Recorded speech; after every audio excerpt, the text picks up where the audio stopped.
Mayor of Kutaisi, for hosting us today in this very nice room, and we are all impressed by the city and the hospitality that we have witnessed so far. I would like also to thank the participants, both in the room and online, for joining this event. On that note, I would like also to thank very much the Ukrainian participants for being connected with us. On behalf of the European Commission, we stand in solidarity with Ukraine and its people, and we strongly condemn the unjustified and brutal attack from Russia. Now, if you allow me, I would like to share a bit of background on Mayors for Economic Growth and some reflections before going further. Mayors for Economic Growth, as you know, has first started in 2017, and we started a second phase in 2021 with UNDP. It was the result of a joint dialogue that we have had since 2 years. And when we started this dialogue 2 years ago with UNDP, we were in the midst of an unprecedented crisis, the COVID-19 pandemic. And as you know, the COVID-19 pandemic has been a game changer for local economic development.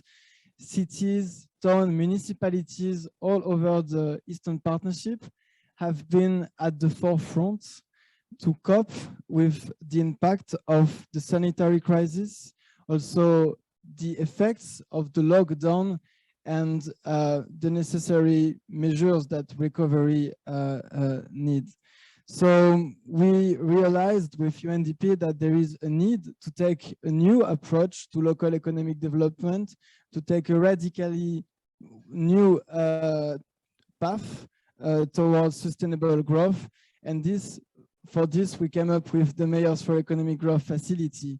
Our objective with the facility is to give the keys, to give tools to municipalities to empower them so that they can become active facilitators of growth and local economic development, and so that they can attract more investments, more opportunities in their cities. And we've been discussing again for 2 years with UNDP, and we have built a team with innovative partners such as the Cora Foundation. We will hear about their approach today, the Center for Public Impact, and this is a very strong team at the service of the municipalities. I would also like to say that we have had some milestones when we started Mayors for Economic Growth with UNDP. We, as you know, already granted innovation grants and portfolios grants. That means that as of today, 26 municipalities benefit from our funding opportunities, and more municipalities will also benefit from technical assistance to design a new generation of local economic development plan. The target overall is to support more than 350 municipalities in the region, and we are very much looking forward to this and to the results of the funding opportunities. I would also like to say that this Mayors for Economic Growth facility is for the EU a very important program for several reasons. First, because we are taking again a radically new approach. We are experimenting with the cities. We are putting innovation at the heart of our work, not for the sake of innovating, but because we realize that innovation is simply necessary to adapt to the complex challenges that the municipalities are facing, the green, the digital transitions, and how to unlock the potential of the entrepreneurs, the SMEs working at the local level, how to give them the tools to grow and to scale up. This is also for the EU an extremely important program because it fits in our wider policy agenda. As you know, the European Union, the head of states of the European Union of the Eastern Partnership countries adopted a new agenda for the future of the Eastern Partnership in December 2021. And this agenda is underpinned by an ambitious economic and investment plan. This is our investment pillar. This is our guiding document, which is leading our the guiding document on which our assistance is based for the future years. And this economic and investment plan has the potential to mobilize in public and private finance more than 17 billion euro in the next years to support the green, the digital transitions, and the growth of the Eastern Partnership countries. And with Mayors for Economic Growth, by building such demonstration projects at the local level, we want to use this initiative as a vehicle for attracting further investments in the cities, in the towns, in the regions. This is really for us, this program is really for us a way to translate the economic and investment plan at the local level. So we have a very important responsibility with that, and we are very happy to be able to benefit from this collaboration with you, the mayors, the municipal teams, and the constituents of the cities. So before concluding, let me highlight 3 points. Innovation is necessary, not to lag behind. The local economic development plan, the local economic development is an inclusive process, and I know, and we will see today in the presentations, that it does not happen without bringing on board the civil society, but also the private actors, the industry. They all need to be in the loop, and I know that the mayors are very aware of that. This is a prerequisite to achieve tangible benefits, and this is what we want to achieve. And finally, as I said before, what we are doing fits in the broader EU policy agenda. This is bringing the regions, the cities closer to the EU, and ultimately leading the way for the countries also to be closer to the European Union. So for all these reasons, I'm very pleased to open this event. I'm looking forward to the presentations of the different cities today. And let me now pass the floor to Leyla Sadiku from UNDP Istanbul. Thank you. Good morning, everyone. I'm sorry to not be in Kutaisi in this. Leyla is on the line for sure. Can you hear me?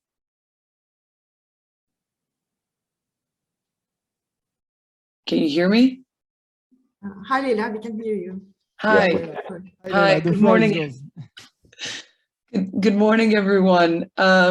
It's nice to see everybody like this, and I'm really sorry to not be this morning with you in Kutaisi, though I am delighted to be at this stage of the program. And more importantly, really to listen and learn about the response and the resilience of Ukrainian people in cities, as well as the progress and plans of mayors and municipalities across Armenia, Azerbaijan, Georgia, and Moldova. We've seen local authorities really be at the first line of fire, as Thibault has already mentioned. Challenges are usually felt strongest there. We see that in the refugee response, in the effects of the climate change. We've certainly seen that also throughout the pandemic. So it's really no surprise that together with the EU, we chose the local level as a place as a test bed, really, for innovation and for a radically different approach, as Thibault has said. I find this, despite circumstances, to be a very, very special moment. We've embarked on this path as a way with the EU to discover a different way and a more innovative way to support cities in the sub-region, to accelerate transformation and to strengthen resilience. And so here we are today with 13 mayors with high levels of ambition, with high willingness to learn, and more importantly, I think also with the level of adaptiveness and agility that is really to be admired. So at the heart of the Mayors for Economic Growth facility is supposed to support a strategy into adaptation. It is because this facility is conceptualized to support mayors to define and redefine missions, to understand needs, to build on existing efforts, to build on existing local ecosystems, and ultimately prioritize interventions that will generate the highest impact over time, while embedding innovation, the green agenda, sustainability, and digitalization throughout. So I just really want to congratulate everyone for getting to this stage, and to say that you join a cohort of cities that are that you're not alone, but you join a cohort of cities across Europe and around the world that are trying a different way to deal with this type of unprecedented challenges, like the net zero cities, viable cities in Sweden, a new Bauhaus movement across Europe. This is a recognition of the scale of the challenges that we face, the need to take a different approach. And I want to really congratulate everyone for taking and demonstrating a high level of agility to support what is needed, balance long-term needs with short-term needs, and obviously learn and adapt over time to accelerate urban change. So really looking forward to hearing more about the individual initiatives and the way forward for the ones that are joining. Finally, I want to take this moment really to thank the mayor of Kutaisi and his deputy and his team for hosting us, Thibaut and the team at DGNIR for an outstanding collaboration through and through. All the mayors and everybody who's on this call and their teams who dedicated time, effort to be a part of the process and bring us to this point, our partners, Cora Foundations and CPI, and both EUD and UNDP country teams that for their daily untiring work and support that they provide to local authorities. Last but not least, great thanks to Tina, Nidi, Özge for this event and to our team in Georgia, as well as the regional team in Istanbul. So I'm really here to listen, to learn, and to hear about the way forward. Thanks to everyone. Thanks very much, Leila, for this opening words. Before going further, I would like to recall the objective of the day. So this is a celebration event. As we announced, Mayors for Economic Growth officially started 1 year ago. And today we will take stock of the first results of our approach. We will have 13 municipalities presenting their projects, both portfolios or innovation grants projects. And the objective is, of course, to get inspired, to get inspiration from that, to exchange knowledge, and for all the municipalities in the Mayors for Economic Growth network to know more about the opportunities that we are providing with Mayors for Economic Growth. So this is very much a forum. Please don't hesitate to post your questions in the chat box. We will take them at the end of the event. We will have a dedicated Q&A session, and if we don't have time, then we will also answer them after the event. The same goes for the questions in the room. Please be proactive, but we will answer the questions at the end, so bear with us on that. If we can go to the next slide, please. Thank you. So this is the outline of the day. We will have a short update on the state of play of the program. Then we will start the session of portfolio, and we will have 4 municipalities presenting their portfolio approach, starting with Kutaisi, and then we will go with the Batumi and 2 other municipalities. Then we will have the Ukrainian colleagues. Again, we are very grateful for their presence. They will show us and explain how they are coping with the current situation. Then we will break, and in the afternoon, we will talk about the urban imaginaries. So the innovation grants, and the municipalities, again, 9 municipalities will present their approach.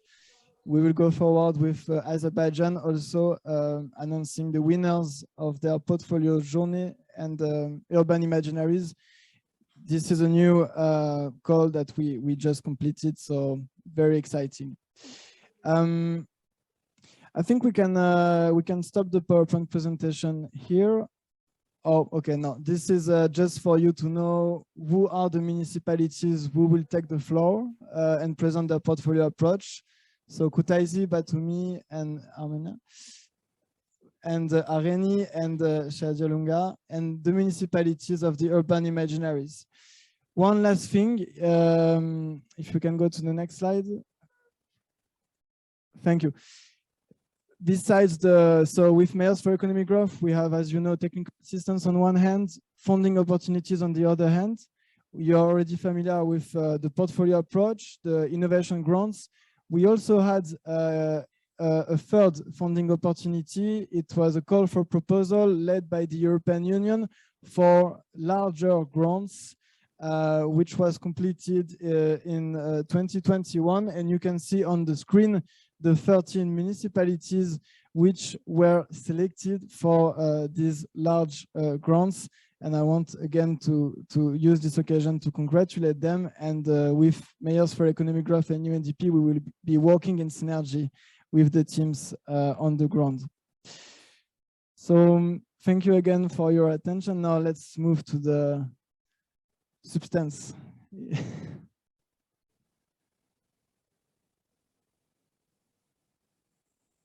Tina, the floor is yours for the update on Mayors for Economic Growth. Thank you. Thank you so much, Thibault. And good morning, everyone. Good morning from Kutaisi. My name is Tina. I'm the regional orchestrator for the Mayors for Economic Growth. Very, very delighted to be here in Georgia today at our first show and tell. I'm not going to say much. I'm really excited. I think today is a point, it's a milestone, it's a celebration. As a celebration and recognition for all the hard work that the teams have put together. And I want to just underline here that, as you know, the intention of the new phase of the Mayors for Economic Growth is really to act as a sandbox, as a demonstration ground for how we could do local economic development differently and how we can rethink what it means to make secondary cities attractive for people, but also, of course, for financing. So this is an exciting moment, and we will hear more, of course, about what these components. There have been two programs called the Portfolio Journey and also the Urban Imaginaries. I'm not going to say much about that now because we have our dedicated partners at the Cora Foundation and Center for Public Impact with us today, and they will also introduce those two programs. But I just want to underline that this is not your regular cup of tea, I would say. It's not your regular initiative or partnership. It is really a collective effort. And I think we can see and hear that today. It has been a collective effort led by the mayor and by multidisciplinary teams within the municipality, working hand in hand with our colleagues, our technical providers, but also with the EU delegations and with our UNDP colleagues on the ground. So it really is a learning journey for all of us, embedding ourselves and trying to address some of the most complex issues that we are faced with today. So I just want to say congratulations to everyone. And I genuinely believe that when we change the how of our work, we also will see different results. So we are very excited to see what now comes next in the implementation phase. So I'll give it back to you, Thibault, and then we can get started and let the mayors speak for themselves. Thank you. I think we have a presentation from Mariela Atanasova on the portfolio journey before we go in the presentations by the mayors. So Mariela, if you are online, let me give you the floor. The floor is yours now. Thank you. Thank you, Thibault. And good morning, everybody. It is my pleasure to be with you, albeit virtually, in this very, very large room that spans a few different countries. In a few minutes, you will hear from 4 of the cities that have been on the portfolio journey for the last few months. And before we get there, I wanted to share with you a little bit of our experience. It has been a very unusual and challenging journey that has been there to help them solve some of the most complex challenges in their cities. And I would like to give you a few glimpses of what it has been like, a few postcards from some of the stops on our way. The portfolio journey has 2 main objectives. The first one is building new capabilities for the teams that were participating. Capabilities such as strategic thinking or thinking like a designer or dealing with complexity, but also very, very practical capabilities such as collaborating in teams and with others, working together, building new relationships and partnerships that help them reach new communities they didn't even exist, they didn't know existed in their cities. For example, like Batumi met all the startup community and expats and technical talent that is in their city. We also had to learn how to work remotely and digitally, and that was quite a challenge for many of us. But apart from these capabilities that were one of our main objectives to work on, the second thing, of course, was developing a portfolio of options. A portfolio that is there not necessarily to solve the problems we have, but to help us find the best possible ways we could solve them by testing and experimenting.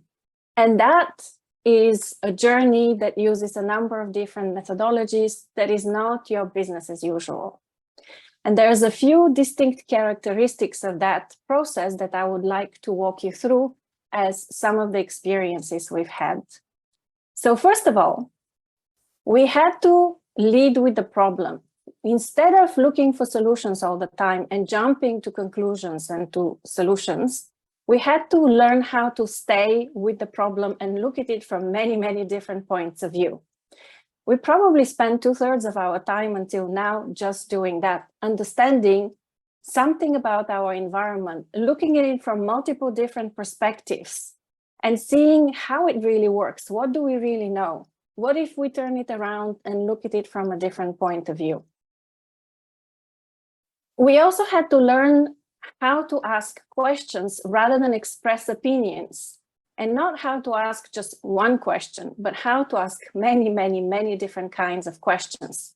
And every question brought us a different point of view and a different place we could go and experiment with. The more questions we generate, the more we realize what it is that we do know and what it is that we don't know and we need to learn about. We also had to get empathic. We had to turn on our empathy gland. And that's not an easy thing, as many of the participants will tell you.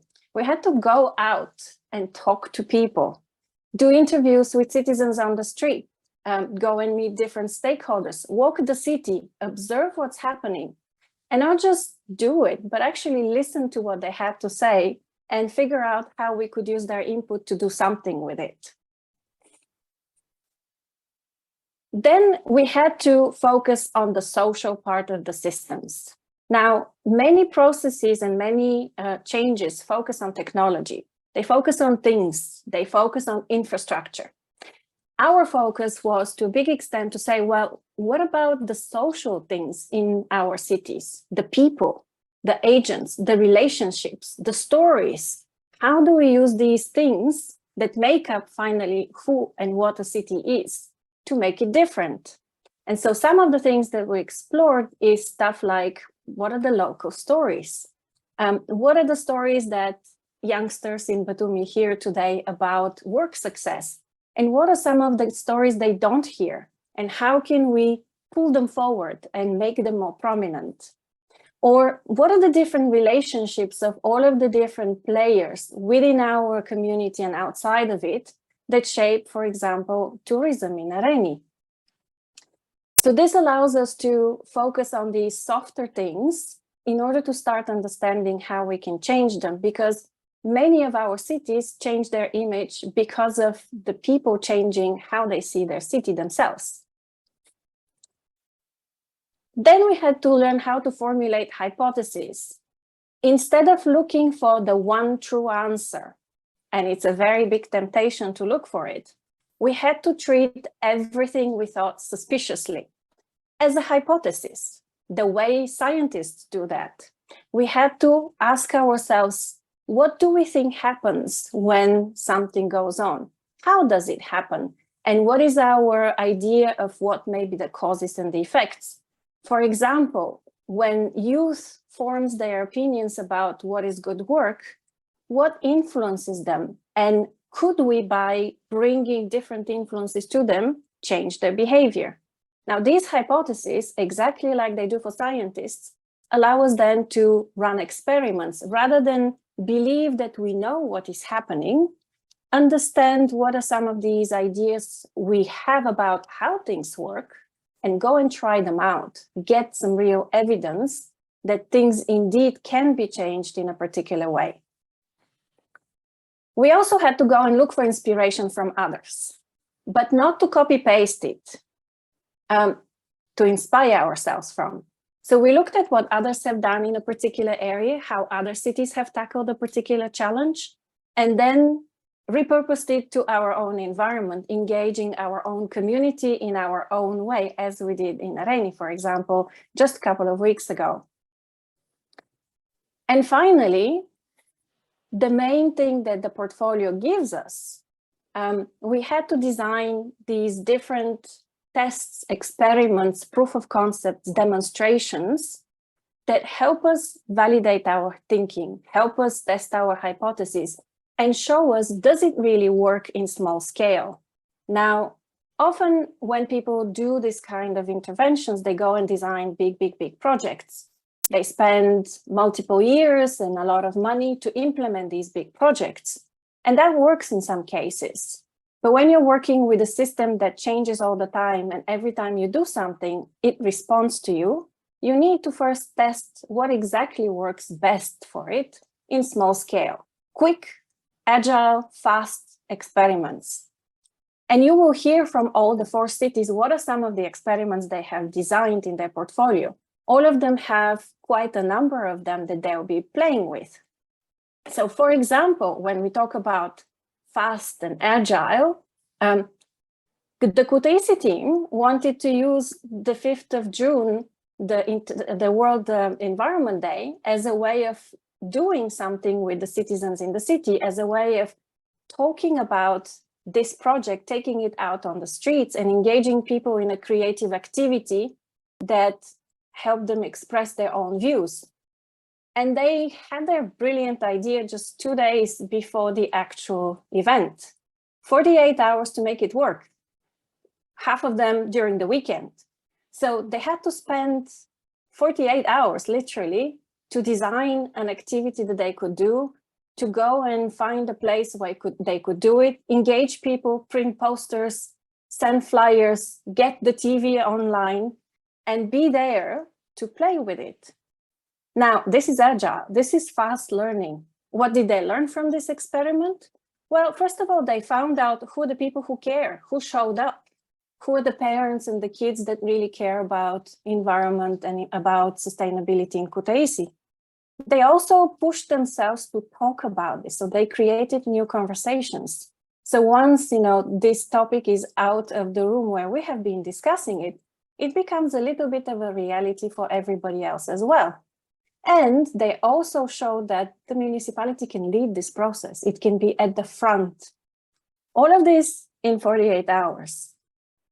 Now, this is exactly what the portfolios are designed to do. They're designed to help us create not solutions by themselves, but help us test how different challenges, different problems can be solved. In the words of one of our participants, what the portfolio gives you is kind of like a business card. It's a proof and demonstrations and evidence that you can use to go and talk to investors, to other stakeholders, to present projects that work because you have tested them on a small scale. They make just a great argument, and they give you the confidence that what you have tried actually does work before you start scaling it. Now, none of this is going to be a real success if there wasn't for one critical ingredient in all of this. And some of you have already mentioned that, but I will repeat it because it's absolutely fundamental. Awesome teams. We absolutely need that mindset of dedication, hard work, the deeply engaged teams that we had in this process that didn't hesitate to roll up their sleeves and do. They didn't hesitate to jump in the deep of the waters and try new stuff, even when it felt very, very uncomfortable. And keep an open mind, trust the process. And those teams being supported by their leaders. People who were there to bring vision, to bring strategic thinking, to bring open mind, but also support and guidance for their teams when they needed it. And without this, nothing would have really happened, and you would not have been here to see the results that you'll be hearing in a minute. So, ladies and gentlemen, I would like to ask you for a very, very warm applause for these pioneers that bravely went there, to welcome them to present their portfolios. Thank you very much.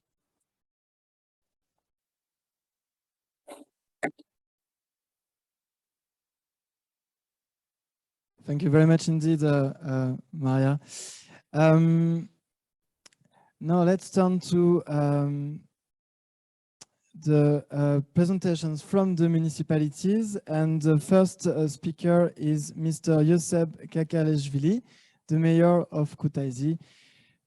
Mayor, the floor is yours. Thank you. Ladies and gentlemen, I'd like to greet you. My warm welcome to Deputy Minister of Regional Development and Infrastructure, Nzia Gergabiani, our guests from overseas, my colleagues, representatives of municipalities, and also participants of this project, representatives of different cities taking part in show and tell. A special great welcome to team from Ukraine. Thank you for participation. I wish you peace. For Kutaisi, it's an honor to host such an important event. Due to pandemic, we are lacking such events, but it's an honor to host such an important meeting today, and within the frameworks of important initiative, Mayor for Economic Growth. Thank you so much for selecting Kutaisi, for trusting Kutaisi. As for the presentation, we are short of time, and let's start slideshow, and I will come up with my presentation. So I will, before a slideshow is on, I will start with my introduction. Kutaisi is ancient city. Now we can say frankly that it is already 3,600 years old. And you know, it's quite long history of existence of this city, which makes Kutaisi absolutely special, thanks to its experience, thanks to its features. So you know that Kutaisi is a center of Imaginaries region. The city is one of the most important centers of West Georgia.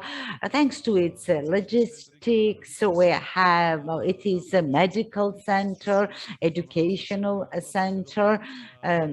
Today, almost population size is almost 150,000, 70,000 square meters is the size of the city, I mean its area, and so the key importance of our city, which makes it special, I can say this, and opportunities it gives to us is international university.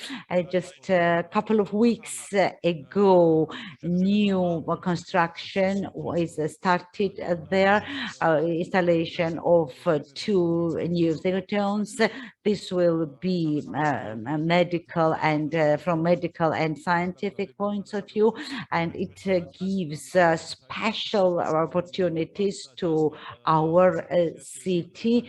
So maybe different function will be added to Kutaisi Scientific Center and Research Center.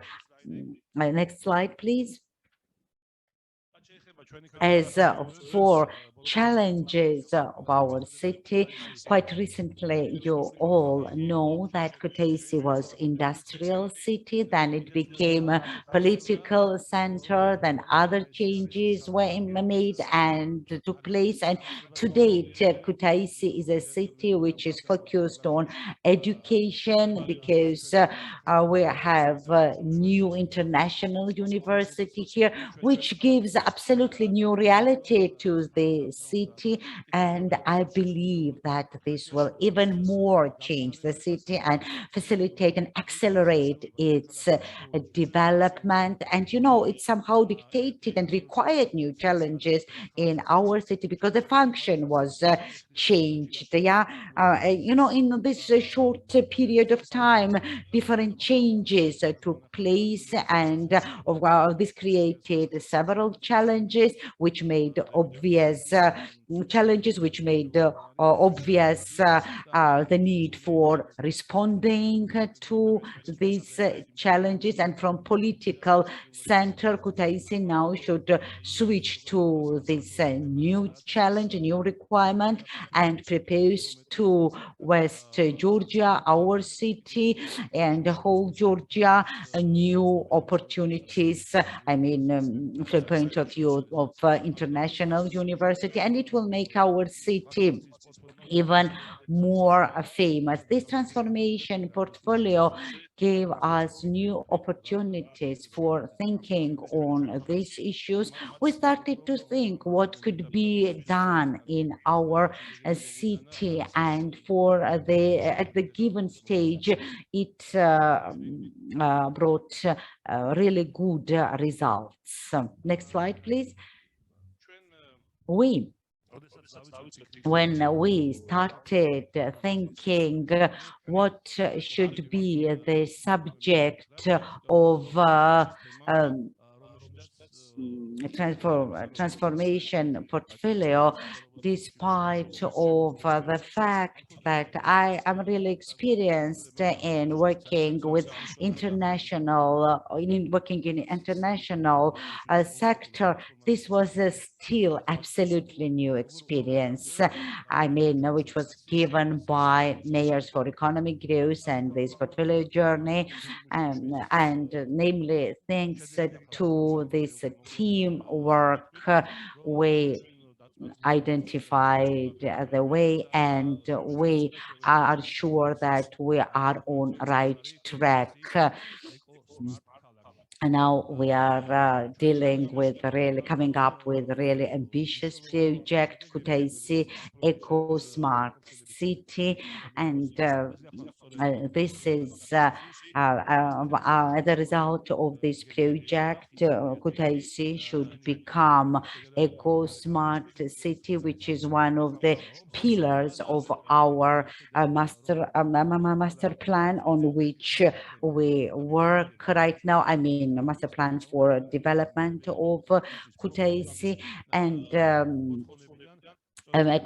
based on the requirements of mayors for economic growth, we decided to develop Kutaisi as a green, technologically developed city using really modern technologies which are essential for development. We took the 3 pillars: energy, mobility, and waste. I will briefly describe each of them and inform you about our plans. Main topic of all these components will be public relations and marketing campaign, which will be implemented along with all this process. We think that this campaign will act important role in achieving the results of mentioned program. Then regarding energy, we made a decision to arrange electronic car parkings, which will be free for the owners of these cars, and it will promote procurement of such cars. Parking zones will be arranged in different cities where the owners of these cars will have free parking and free charging as well. Next is mobility.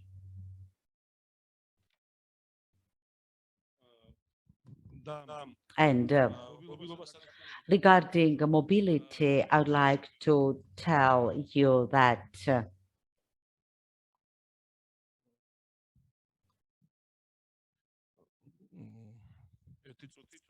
wait a minute, I need to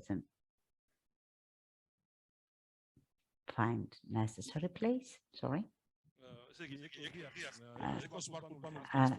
Eco smart urban transformation, thanks to which we think of setting up waste collection points equipped with smart technologies, which will enable us to be more to manage the process of waste disposal more efficiently. Waste will be placed in protected containers without polluting nearby environment, and waste will be safely disposed.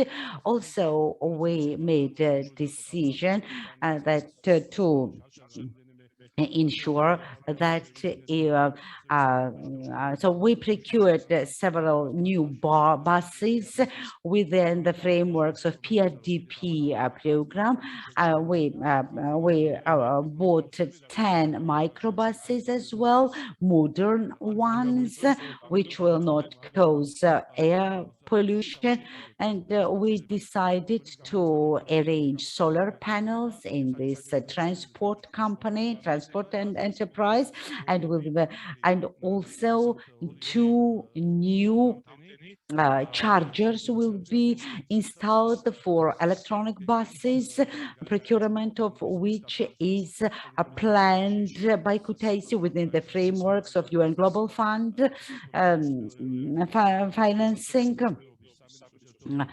This is joint program with participation of the Ministry of Environmental Protection and Agriculture and organization Caucasus, and these buses will be procured and will connect international airport and new railway station.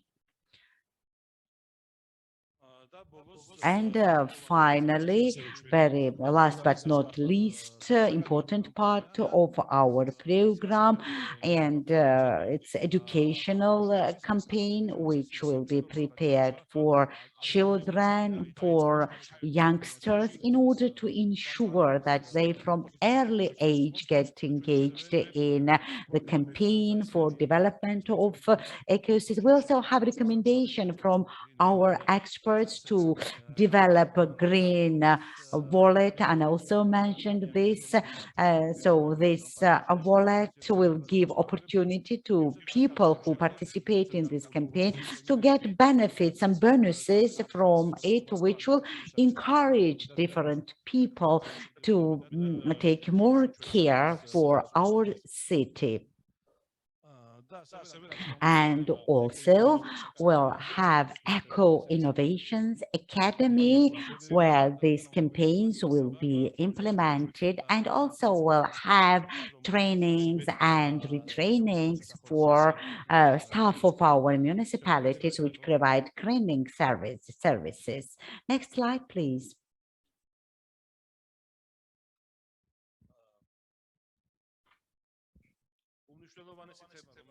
Very important topic which I want to mention here, which was somehow given by this project. It was a new vision of the opportunities existing in the city, which could be used with this modern, innovative, modern approaches.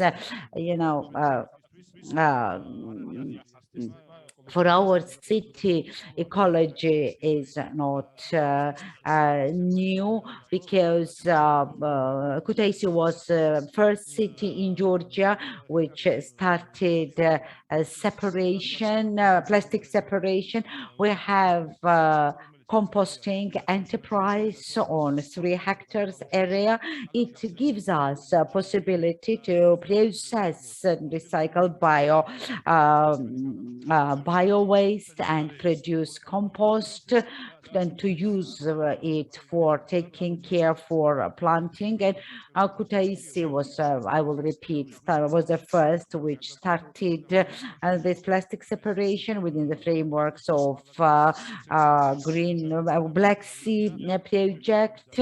So we are quite experienced in this, and this experience will help us to move forward, develop new technologies, and finally, next slide, please.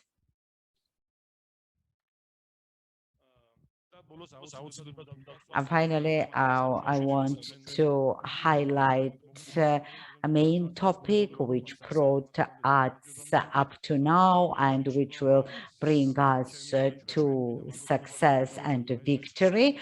This is my team. I want to extend my deep gratitude to Kutaisi team for being so active. Decision-making process was absolutely crucial. Yesterday, during the meeting, I mentioned this. Just me or my deputies will not be able to make these decisions.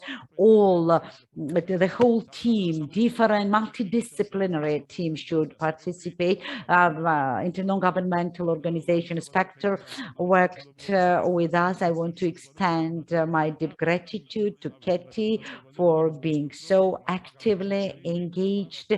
Only thanks to this synergy, we are so successful. And my special thanks to Cora Foundation. Mela, thank you. My special thanks to you. Many of your initiatives, ideas were discussed, and you were so helpful. I believe that you are also satisfied with this cooperation. My special thanks to UNDP Georgia team.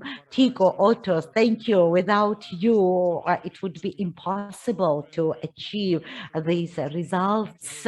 We are so satisfied with these new challenges, new experience. We're so happy that we got funding, of course, to 125,000 euros is not small, but of course it's not enough for implementation of all projects, and Kutaisi municipality is ready to allocate funds from a local municipal fund, also attract other donors, and this gives us opportunity to engage more development donors to achieve success. And finally, I want to extend my deep gratitude to the junior, from which we expect more support, and I think you for culture will also be successful for Kutaisi. Thank you. Thank you very much for this very comprehensive and inspiring presentation. Before I give the floor to the next speaker, as a general remark for all the presenters and speakers, we have a very tight schedule, and we will need to be very strict on timing, unfortunately. So we are keeping track of the timing for each presentation as of now. So unfortunately, if you exceed the 10-minute slot, I would have to intervene and maybe stop the presentation. That being said, I'm very pleased to pass the floor to Levan Davidace, the Vice Mayor of the municipality of Batumi. Levan, the floor is yours. I'd like to greet you. Thank you. I'm happy to be here with you. I'd like to welcome all participants of this process. My deep welcome and warm welcome to UNDP team, colleagues from different municipalities, everyone who attends meeting online. I would like to greet Mrs. Mzia Georgobiani from the ministry. We see her on all events. She's our great supporter, and thank you for your energy and support. I will not go long. We are short in time, so we have a really tight schedule, and there are two opportunities to speak quickly or to make it shorter. So I will use both options. I will touch main aspects of startup ecosystem. We represent the city, which during last decades was really transformed, moved to new phase of development. And on this new phase, we have new challenges which should be responded. And in this process, our partner support is crucial. Thank you so much. Thanks to all these organizations which are so supportive to our city and country in general. As for the city Batumi, we can speak a lot about Batumi, but I just want to highlight whatever is connected with startup ecosystem. So in Batumi, population is more than 170,000, and recently several organizations say that it's even in 50,000 more than Geostat official data. This is at an extent because of new territories added to the city, and also this migration, which became really common for Batumi recently. 6-7% is share of Batumi in country economy, and basically it is tourism and construction, which is one of the most development in Batumi. In tourism is quite seasonal and non-stable, and it's important to make it all year round tourism, so to switch from seasonal tourism to year-round tourism, and our local government works on this. And second component is construction, but in the long-term perspective, this is also disappearing, and we should think of something in this regard as well. Quite recently in Batumi was developed a document, master plan for development of Batumi. It was description of the context of Batumi and highlighting the challenges which quite increased recently. And so it's important to identify challenges properly and then plan respective activities. Next slide, please. Yeah, next.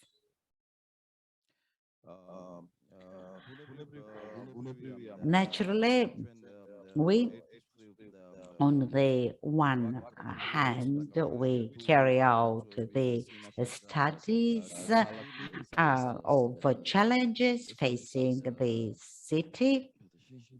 Sorry. I think it's the wrong slide, please. So this is unemployment and also lack of professionals.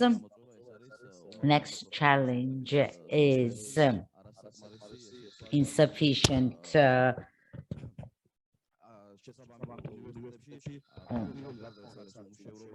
first, number one challenge is unemployment, of course. The second is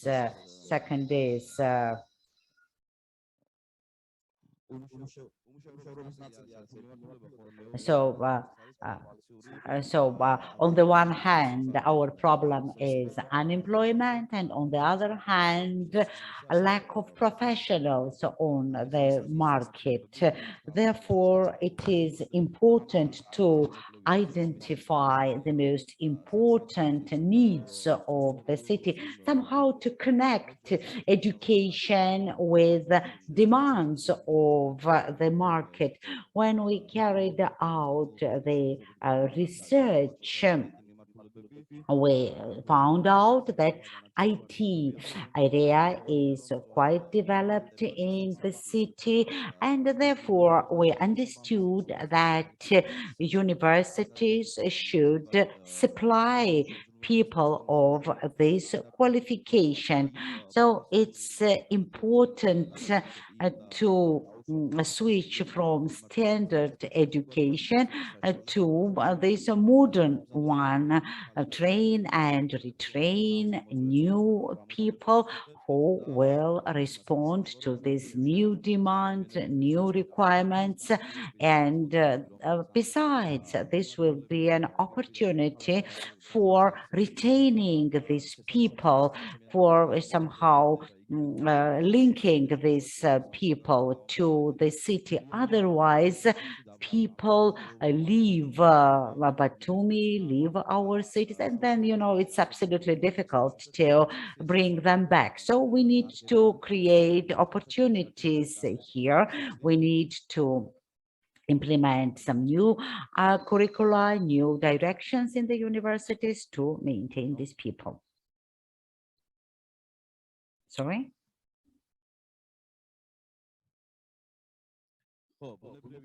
Naturally, results and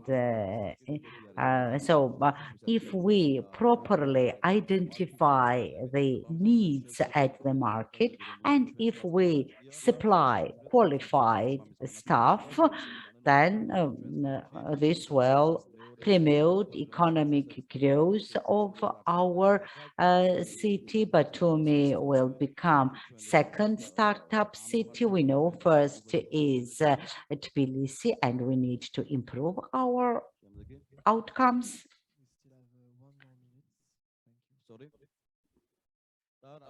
And of course, this is I mentioned before that we have some stereotypes. We should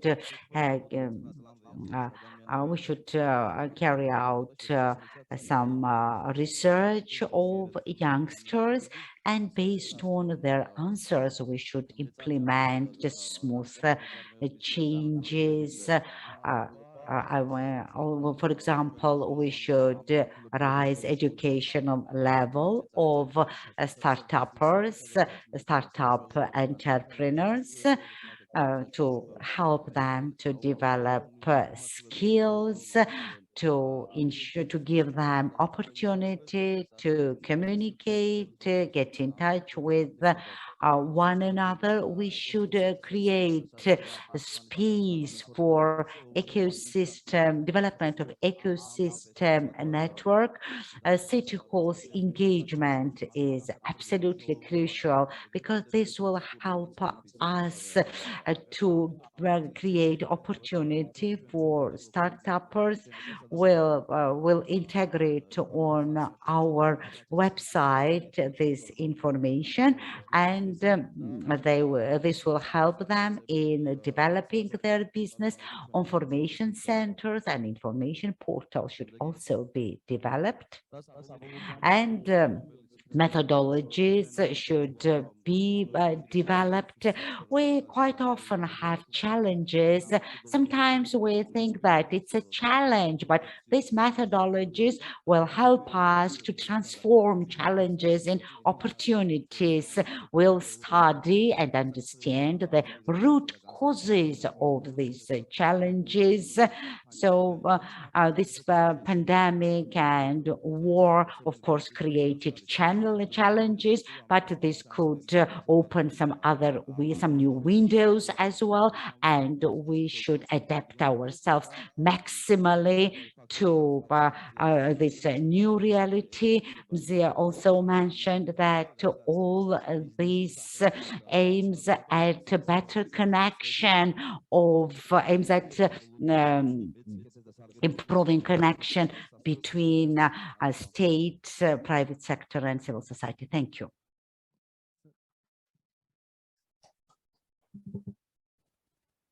Thank you very much for this and for being concise as well. This is very much appreciated. Let's turn to the next speaker from Armenia and from the municipality of Areni. This is Norayar Grigorian. The floor is yours, Norayar, and thank you also for being strict on the time, 10 minutes maximum. Thank you.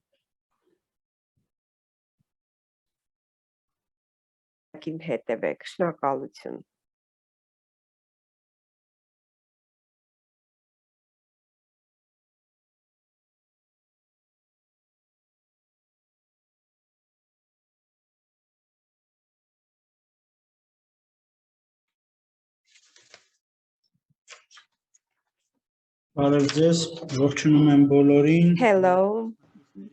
I welcome all the participants, all the mayors. Unfortunately, Areni Husik head of Areni community, was not able to participate here. I work at the Areni municipality. I'm responsible for tourism development and mayors for economic development projects. I am a team member. My presentation shortly will refer to Areni community, which is a consolidated community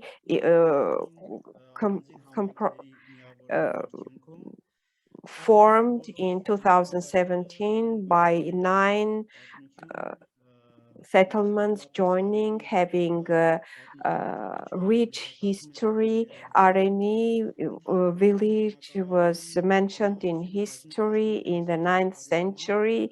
11,500 population, all rural settlements. The community is formed on the basis of rural communities, and naturally agriculture, viticulture are developed. Winemaking is developed based on viticulture, having a history of 1,000 years. Areni cultivating Areni grapes. Here you can see, when you come here, you can see a lot of interesting places, 13 to 14-year-old monasteries, Cyclop castle remnants. You can visit Areni One cave. You can see 6,000 years old winemaking traditions, and you can see the old wine production. To sum up, we can say that Areni is developed tourism, developed agriculture, developed the employment with well-being of the residents, where the rights of women, children, and people with disabilities are being observed, and tourism is developed. In terms of challenges, we can say that all positive aspects have also I cannot hear him. I lost his sound. Excuse me, it seems that you're muted. Could you please unmute yourself? I cannot hear you anymore. Yeah. Can you speak? Can you please speak so that we can hear you? Uh, Okay, thank you. uh, We got the sound back, so you can continue. Thank you. Կարող եք շարունակել։ Դուք ընդհանրապես ոչ մի բան չեք լսել, թե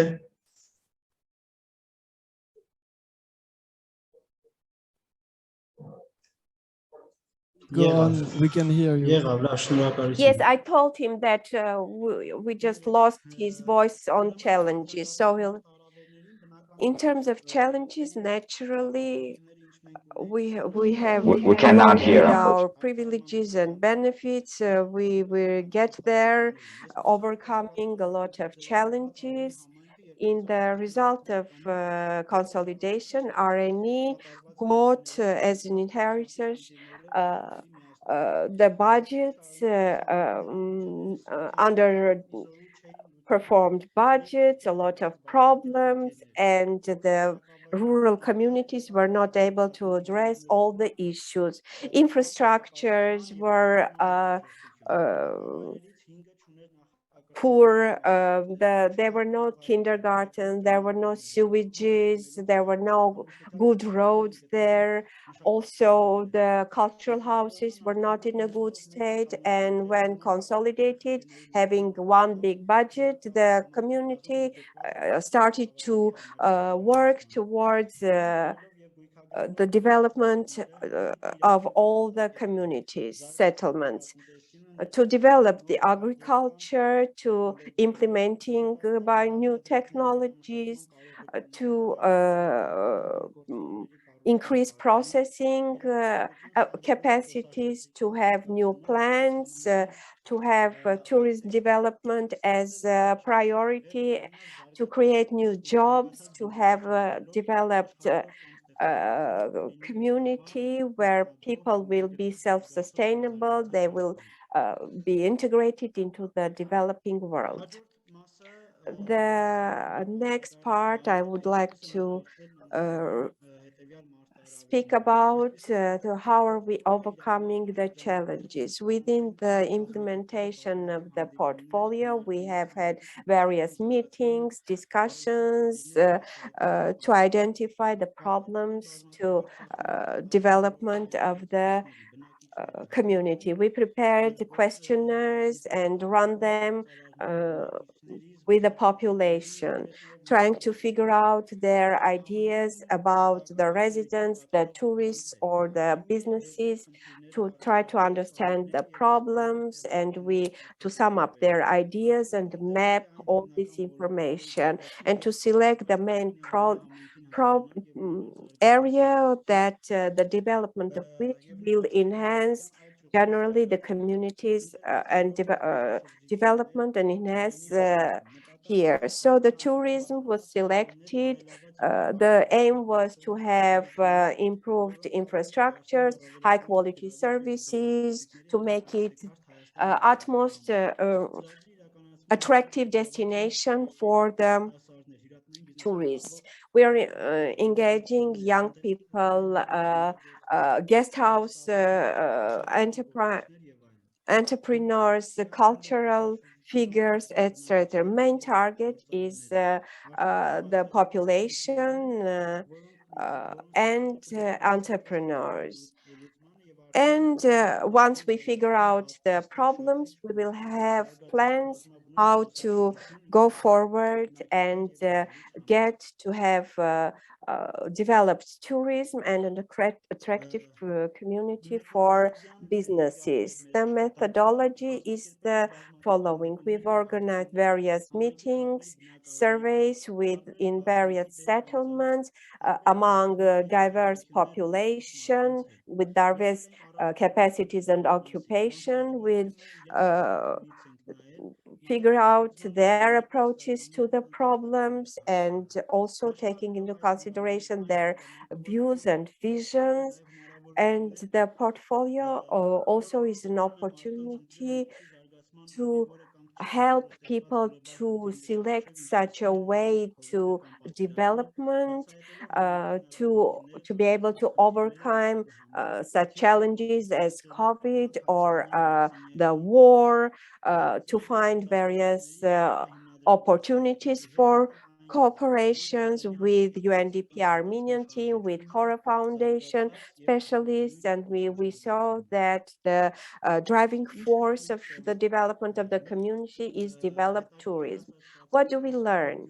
We have a interesting setting that say what if we work together, we will achieve a lot of success. So we learned that anything we need to carry out using teamwork. We learned how to put correct questions, how to correctly select the population, surveyed population, and how to conduct interviews, how to find and present the right stories. And at the end, I would like to quote Mela saying that without a team, you cannot not have results. I agree with this, with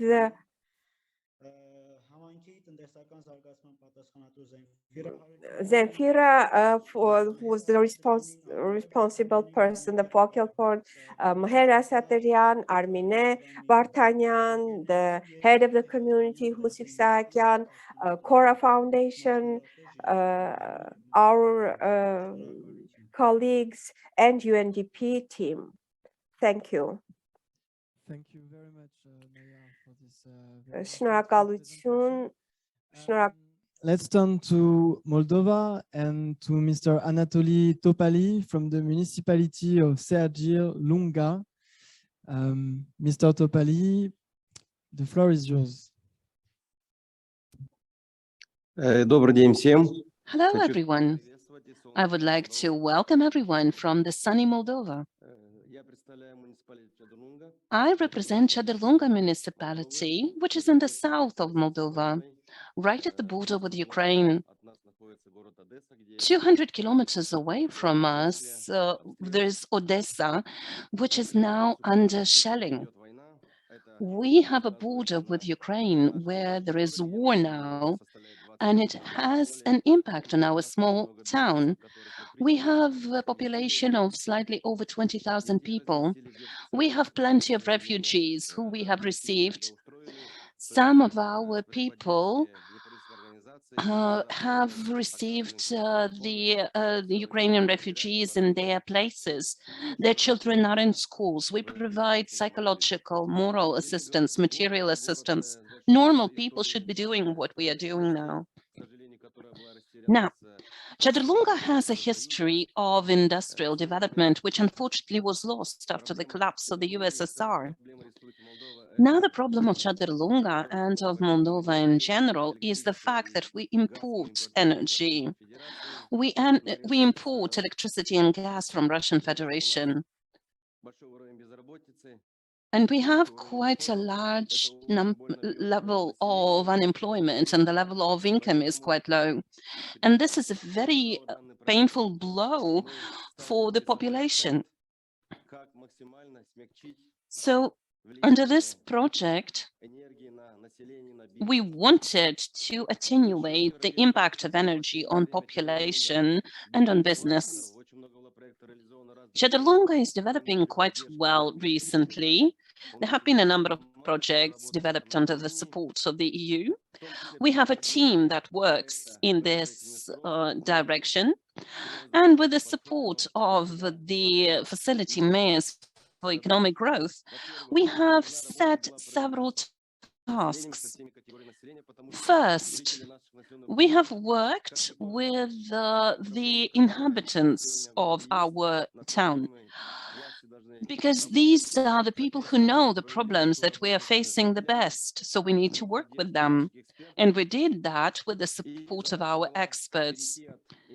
And the task was to switch from imported energy to alternative energy.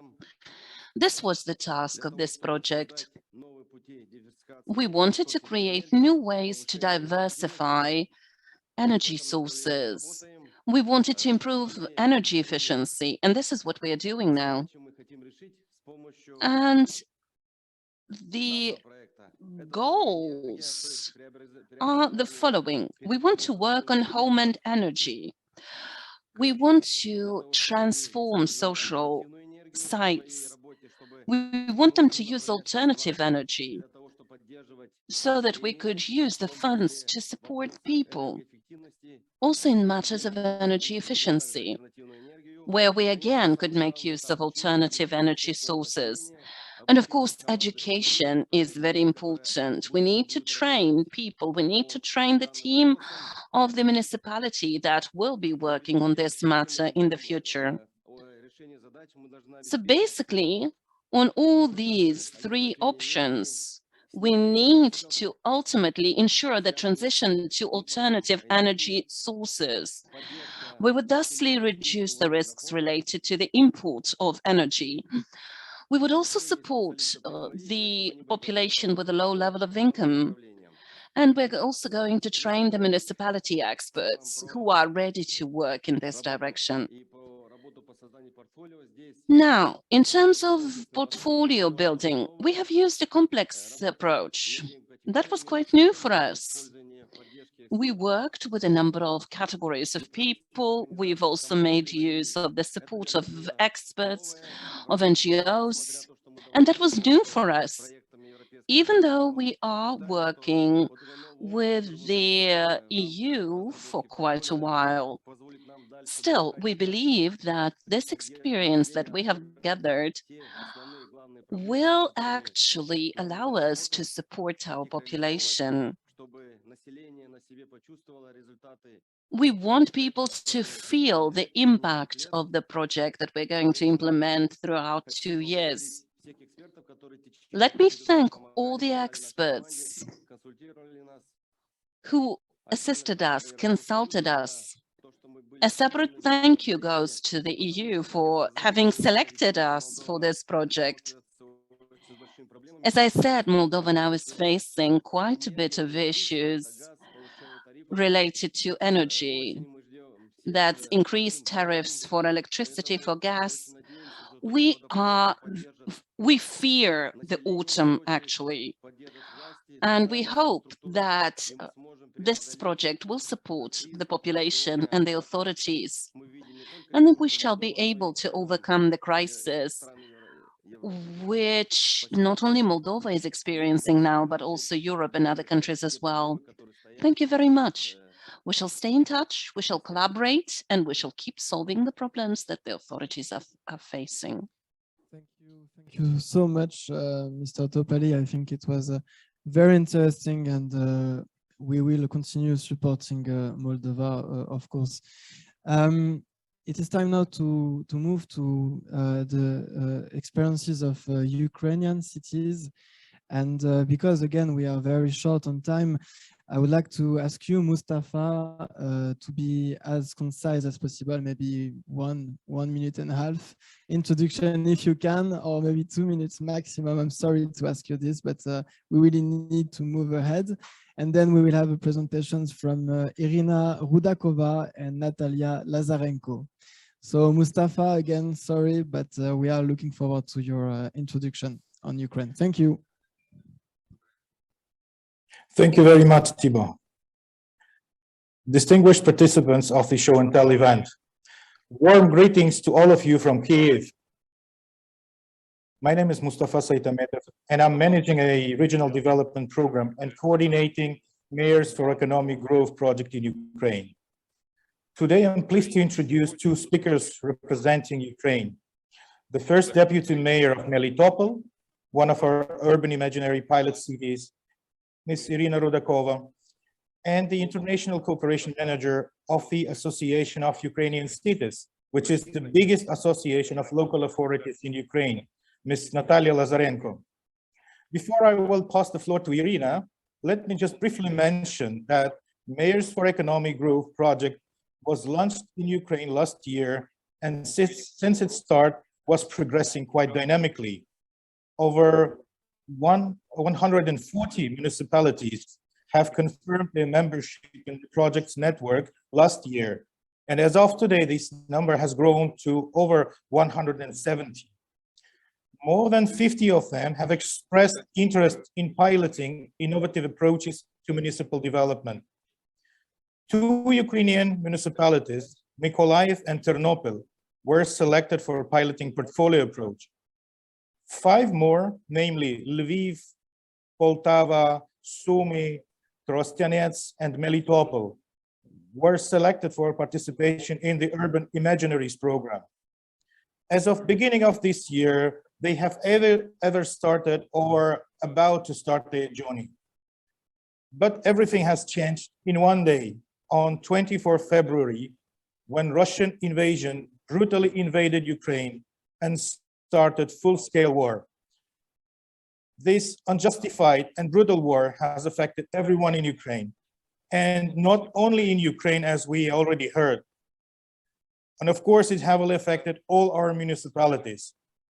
But Ukraine bravely resists, and with support of international community. Let me use this opportunity to thank our partners from the European Union, from Eastern Partnership countries for their support, which is very, very important for us. Thank you, dear friends, for being with us in these hard times. Mayors for Economic Growth project has swiftly repurposed a part of its activities to support our municipalities in their crisis response. Some activities were postponed, but despite all the challenges, our pilot cities are keen to continue their learning journey and applying new approaches to recovery and development. The people of Ukraine strongly believe in victory and already setting the ground for further recovery and development as a free and prosperous European country. And now I would like to pass the floor to Ms. Irina Rudakova, the first deputy mayor of Melitopol city. Good afternoon, dear partners, mayors for economical growth. I think we've lost. Good afternoon, all dear participants.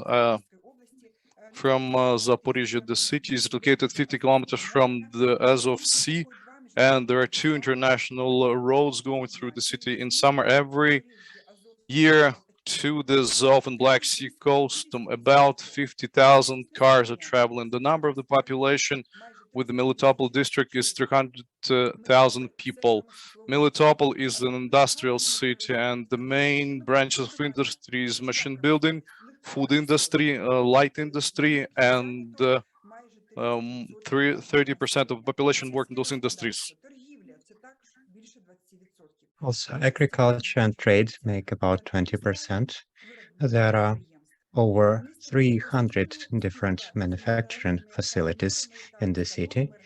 The city is in contact with international partners and organizations, thanks to which over the last several years, we were able to get 1.5 billion Ukrainian hryvnias. This is 1/4 of the budget of our region, or 5 or 6 times as high as the annual budget of the city.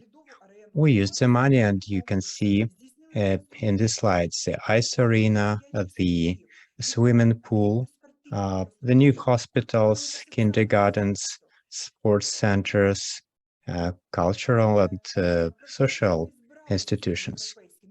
We do not want to stop. We want to be a truly European country with large-scale and energy-efficient buildings. We are also planning to pay attention to the development of the city's economy and investments. One of the major projects is the industrial park and exhibition center, thanks to which we will be able to create new jobs. However, on February 24th, Russia has started the full-scale war in Ukraine and in Melitopol. So over 5 months since day one, Melitopol was occupied, and there is humanitarian crisis in the city. 70% have left the city, 80% lost their jobs. The budget revenues have dropped 70%. We were able to launch the Center for the support of IDPs from temporarily occupied territories.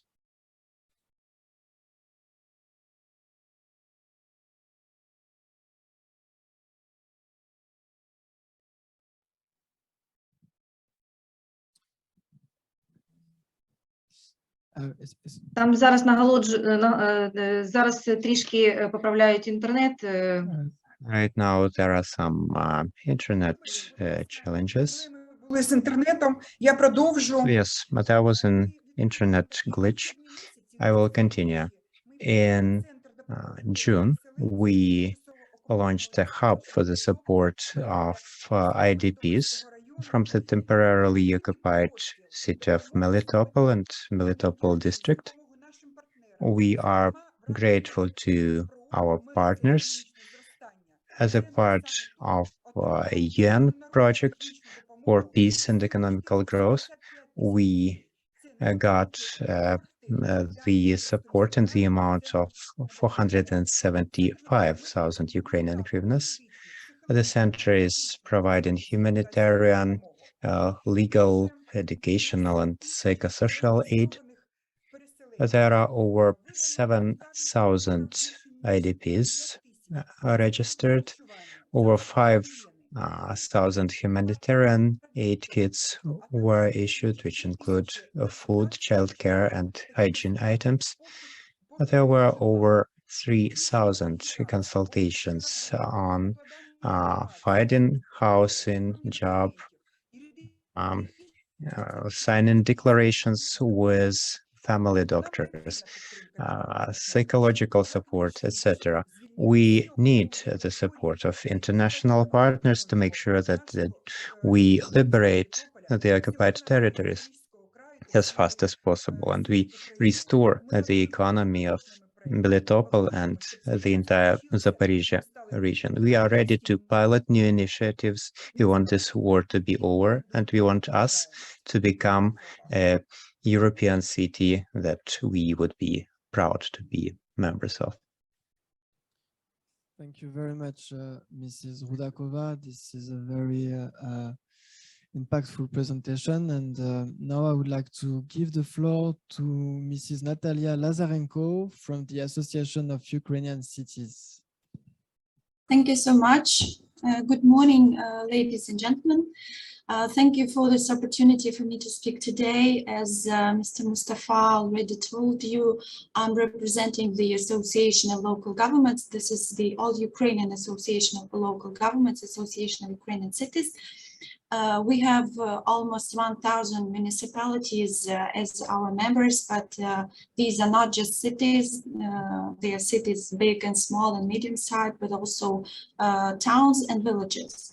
And first of all, let me thank you for all your solidarity and assistance that you are providing to our country. I'm talking about the humanitarian aid. I'm talking about hosting our refugees and all other assistance that you do. It is very important to all of us. This morning, it was a very anxious morning to me. I'm in Kiev, and this early morning we had 3 air attacks.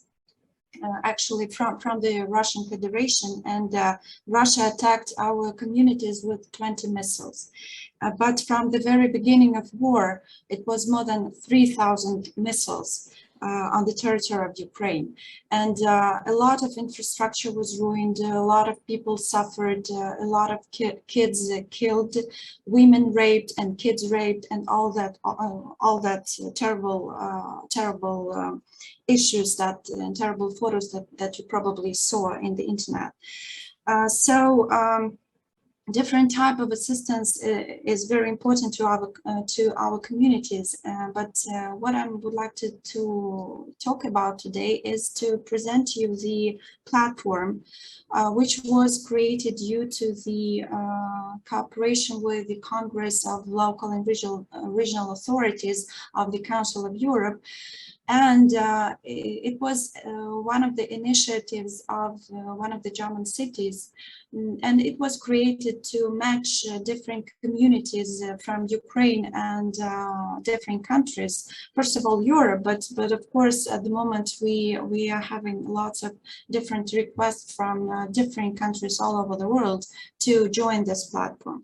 So this platform is the platform where more than 140 Ukrainian municipalities have already registered their needs. We are talking about, of course, different types of needs.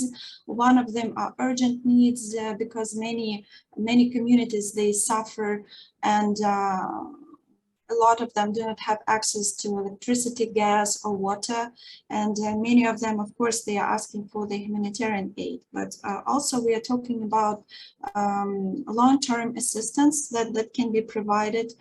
And so at the moment we have a lot of registrations from Europe, but not all of them created their profiles. That means that cities are registered in this platform. They are going to help to the Ukrainian municipalities, but they do that incognito. That means that they do not want to announce them and their opportunities of assistance, but still they are looking at the Ukrainian municipalities and they provide direct assistance. So I can tell you about some best practices.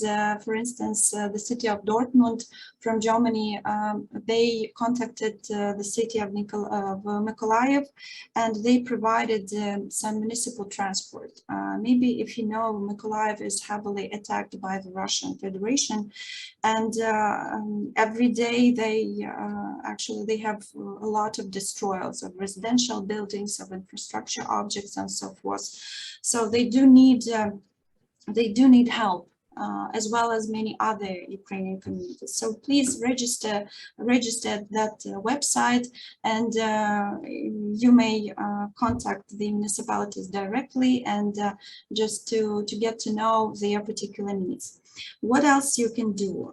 We really ask you to stop the partnership agreements with all the Russian municipalities and organizations if you have them. I know that some countries like Lithuania and Poland, they already stopped these relations during the first days of war. It is very important message of solidarity to all of us, because that means that people are and the whole world is against the war.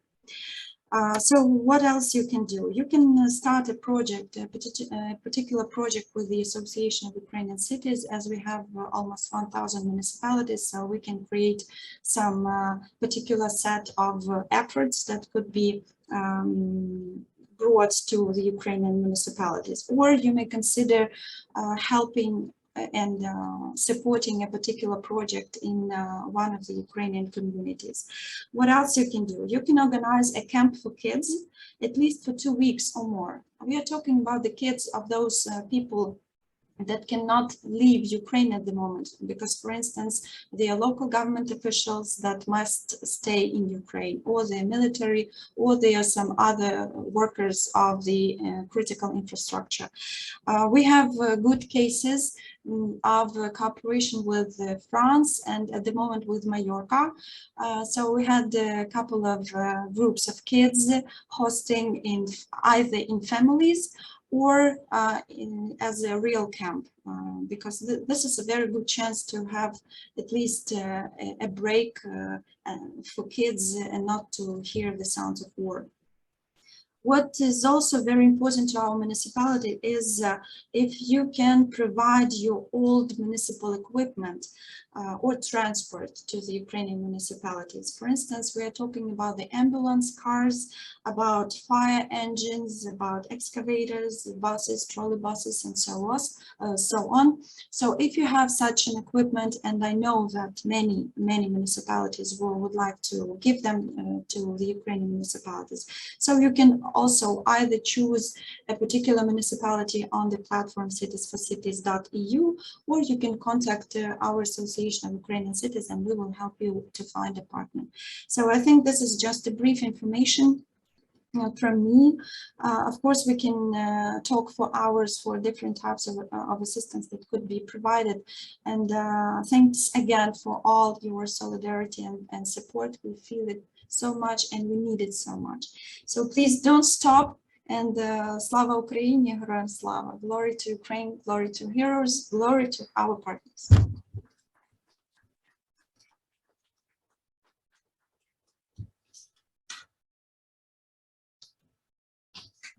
Thank you very much, Mrs. Lazarenko, for this presentation. Again, on behalf of the European Union, I would like to express our support to your initiatives. We, with Mayors for Economic Growth, we have already repurposed a significant part of our funding, and we have committed to do more and to repurpose more of the funds. And this goes beyond Mayors for Economic Growth. Of course, since the 24th of February, the EU has been very quick to repurpose most of its funding to support Ukraine and the countries of the Eastern Partnership region, which have all been affected by this war. Ladies and gentlemen, now let's, I know that we have a break normally in schedule. We will actually have one last presentation before the break.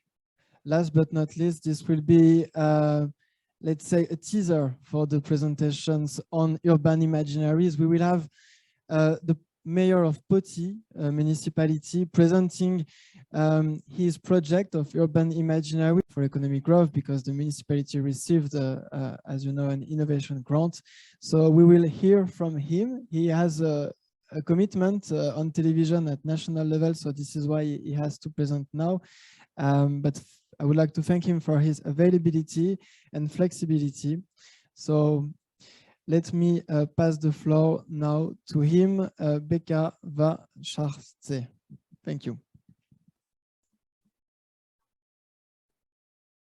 Okay, so he will be there in 2 minutes.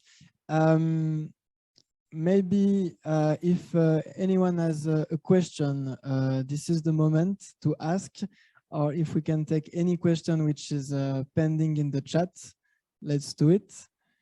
So opening the floor for questions in the room. So the mayor is here. So questions will come afterwards. First, the mayor.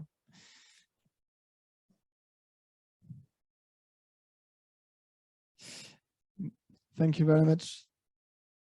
You can go ahead. Okay, sorry. I will try very quickly. I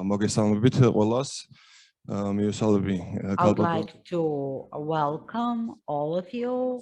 I'd like to greet Mrs. Mzia Gergobiani, who is so supportive to all municipalities.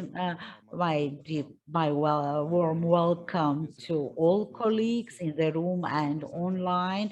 I want to extend my deep gratitude to EU and UNDP teams for giving us opportunities for sustainable development of our cities. As for this particular project,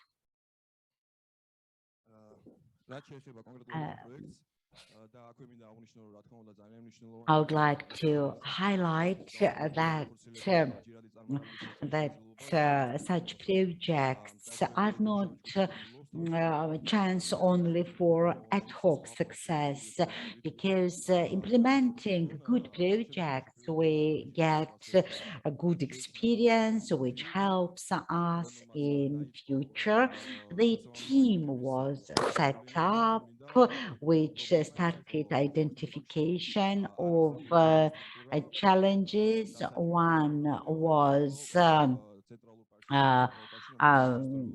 lack of infrastructure in Poti Park, and in Central Park of the Poti, the need for developing some spaces for gathering. This team, based on a user-oriented approach, we started some survey of target groups who visit Maltaqwa Park and Poti Central Park, and then we decided to choose as targets issues of Central Park. There, as I have already mentioned, target groups were surveyed, interviewed, and based on communication with the target groups, we understood that the Central Park should become multi-functional. There should be spaces for all age groups, for elderly people as well. And also we decided to adapt spaces for people with disabilities, especially for children with disabilities, arranging some attractions and merry-go-rounds for children with disabilities. As we decided to make Central Park, which is cultural heritage monument, we decided to make it unique. This is a very important place for Poti population, and population demands for its further development. This place will be very important for tourists as well, and this will have really positive influence on economic development. As I have already mentioned, the team was set up, it was trained, learned respective methodology, population fact-oriented survey methodology, and very important was sharing experience of foreign colleagues, Georgian colleagues, and finally prototyping was done, and using this experiment method will know for sure what will be the results of implementation of this project. I want to extend my deep gratitude to everyone, to my team, to the youngsters who participated in this process. And I believe that this experience will be really useful for them as well. Thank you.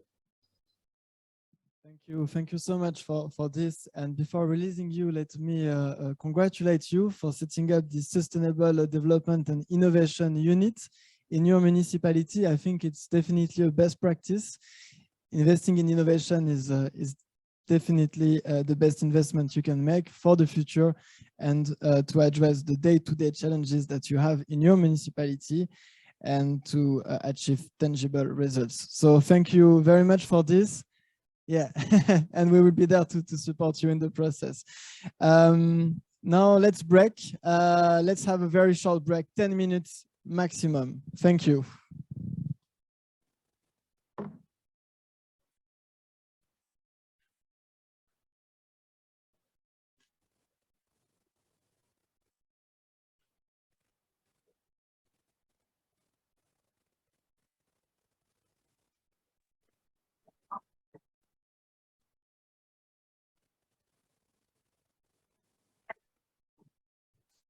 Ջան, մի քանի անգամ տենց եղավ, որ մի քանի րոպե զուգահեռ խոսում էի, հուսանք էլ չի լինի այդպես։ Ոչինչ։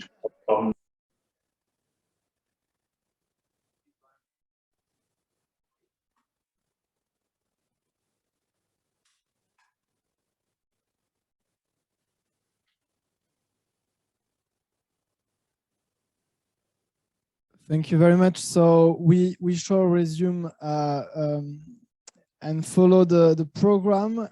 We will now talk about the urban imaginaries. We already had the presentation from the mayor of the Poti municipality presenting his project of urban imaginary. And before turning to the other municipalities and learning about the other projects, we will have one presentation from the Center for Public Impact. As you know, they are this organization behind the design of the Urban Imaginaries project. So we are very grateful for their work and involvement in Mayors for Economic Growth. So let me pass the floor to Akshay Agarwal, Senior Associate at the Center for Public Impact. Thank you so much. Good afternoon, everyone. My name is Akshay, and I'm a Senior Associate at the Center. Are you muted, maybe? Could you please unmute? No, I am unmuted. Can you hear me now? Okay. We will check if there is any issue because we cannot hear you presently in the room. So we are checking. And there is an issue with the sound of the speaker, which might render interpretation not quite possible. Can you hear me now? Is it clearer? So please. Hello. Can you hear the online version? No. So let's give it another try, colleagues. Hello, everyone. Can you hear me now? Yeah, we can hear you now. Thank you so much. Please go ahead. Great. Sorry for that glitch. Good afternoon, everyone. My name is Akshay, and I'm a Senior Associate at the Center for Public Impact.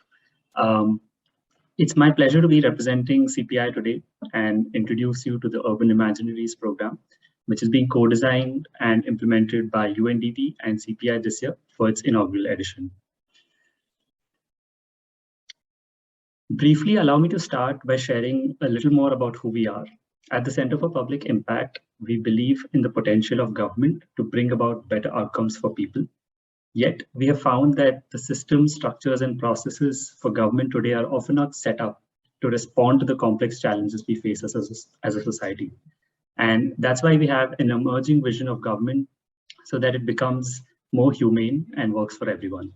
A vision that embraces complexity, values relationships, and prioritizes learning. And founded by the Boston Consulting Group, we serve as a learning partner for governments, public servants, and the diverse network of changemakers who are leading the charge to reimagine government across the globe.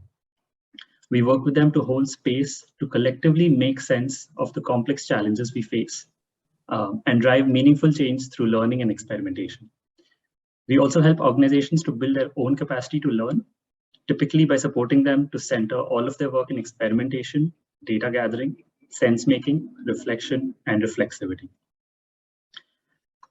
In a few minutes from now, you will hear from the remaining 8 cities, and you've already heard from Poti about the work they've been doing under the Urban Imaginaries program. But I'd like to introduce you briefly to the program itself. So Urban Imaginaries was designed as a light touch learning journey to support small initiatives that seek to reimagine or reinvent key aspects of local living, basically becoming catalysts for urban makeover. Funding and technical support is provided and is currently being provided to select cities to support them to adopt complexity-informed approaches to solve urban challenges and design place-based solutions in collaboration with residents. The ambition is for cities to amplify this approach and the lessons learned during this program to future challenges and broader system transformation after the program ends. So who is part of the program? For this year's inaugural edition, we have 18 cities participating. The first city has 9 and the second as well has 9. The first one began in March 2022, with 9 cities from Armenia, Georgia, and Moldova. And we're about to kickstart the second cohort from September, welcoming 9 cities from Ukraine and Azerbaijan. So what do these cities receive exactly from this program? Cities are being introduced to design thinking methodology, a methodology to problem solve by listening better to residents' needs, co-designing and testing solutions with them. Seed funding of up to 60,000 euros is also delivered to these teams to support them to design their experiments and test them, as well as iterate them along with residents. Throughout the program, cities are also getting exposed to other complexity-informed approaches, such as future foresight and human learning systems, to encourage them to look at their challenges and the system around it with a new lens. And finally, as a learning partner, we put a strong focus on learning across this program. We organize dedicated protected spaces to encourage cities to engage in peer learning throughout, collective sense-making spaces, and to share their stories of change and experiences through show and tell events. We also help them prepare blog pieces on the work they're doing. Last but not the least, this is a map which provides you with an overview of the cities which are part of the program. As you can see, we have about 9 cities in the first cohort, and the cities that are joining us from Azerbaijan will be mapped once the announcement has been later today. So without further ado, I'll let the cities go into the details of how this program is played out in each of their specific contexts and the excellent work they've been doing in the past few months. Thank you very much. Thank you very much indeed, Asha. This is extremely interesting. And now we are looking forward to the presentations by the cities, starting with Armenia and the municipality of Alaverdi. Karin Simonian, please, the floor is yours.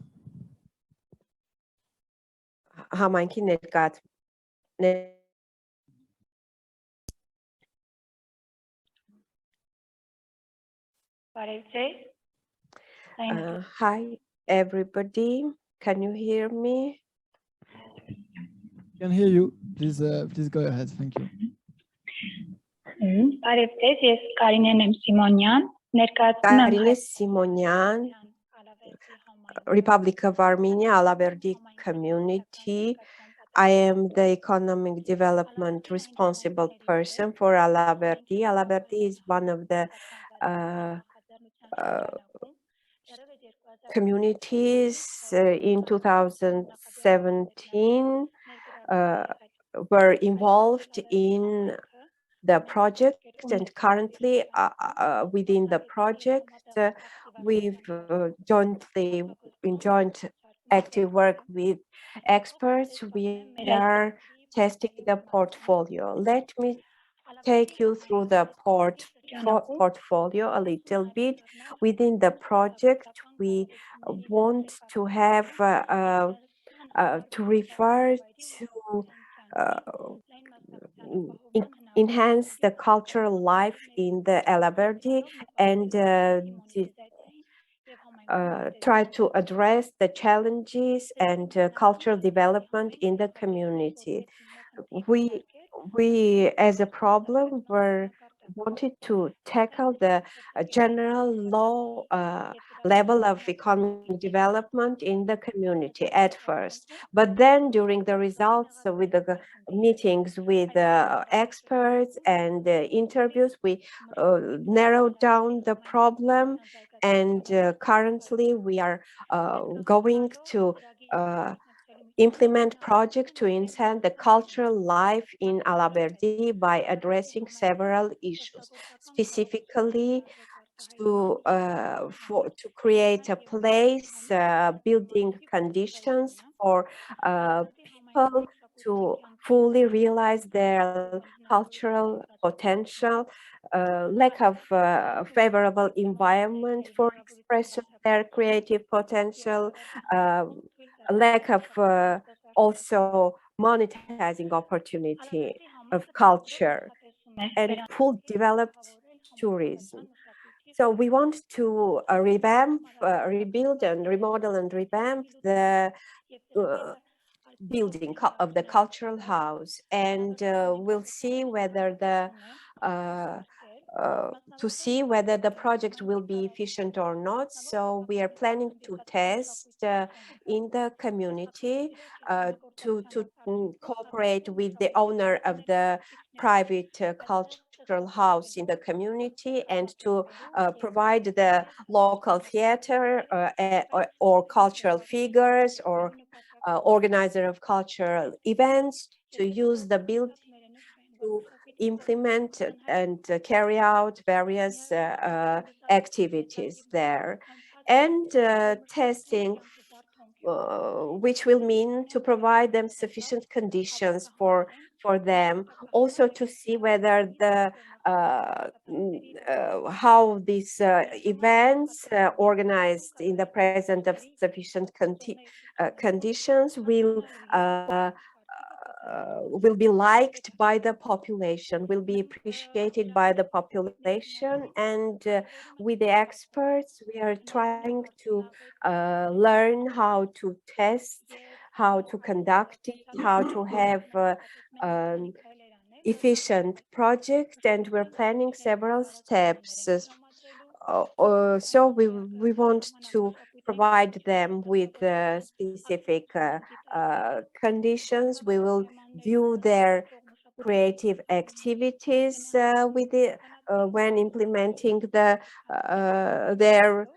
events, when conducting their events. And also we're going to have surveys among the populations to evaluate and assess the efficiency of the project. And as far as you see that within the project, our community has done a lot of work jointly with the experts and other fellow communities, and we have arrived at various ideas.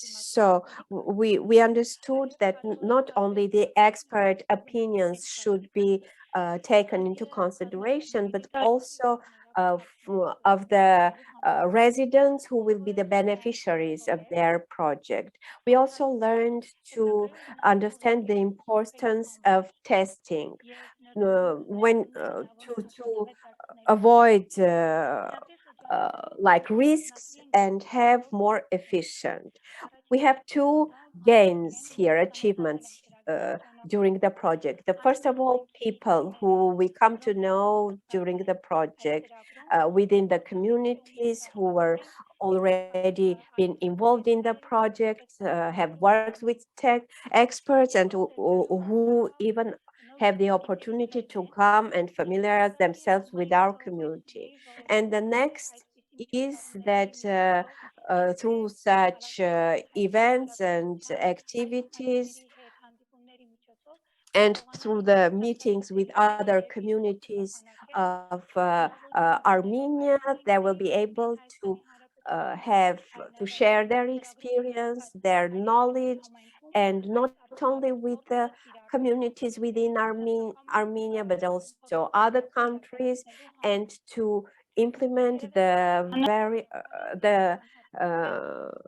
valuable experience gained. This much. If you have questions, I will be able to answer them. Thank you very much, Karin, for this presentation on this cultural project. It's very interesting, and of course, when we have the Q&A session at the end of this event, I'm sure we will get questions also on this type of cultural initiatives, which are very important for cities. Let's turn to another speaker from Armenia, from the municipality of Ashtarak. This is a project on public transportation and mobility.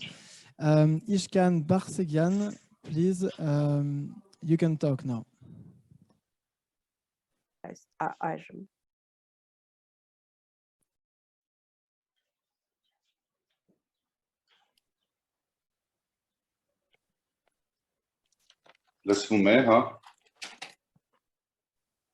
We can hear you. You can go ahead. Thank you. Welcome all the participants, colleagues. I am from Ashtarak community. My name is Ishkan. Let me describe it. This is our Gazotn Mars Center. The distance from Yerevan is 22 kilometers.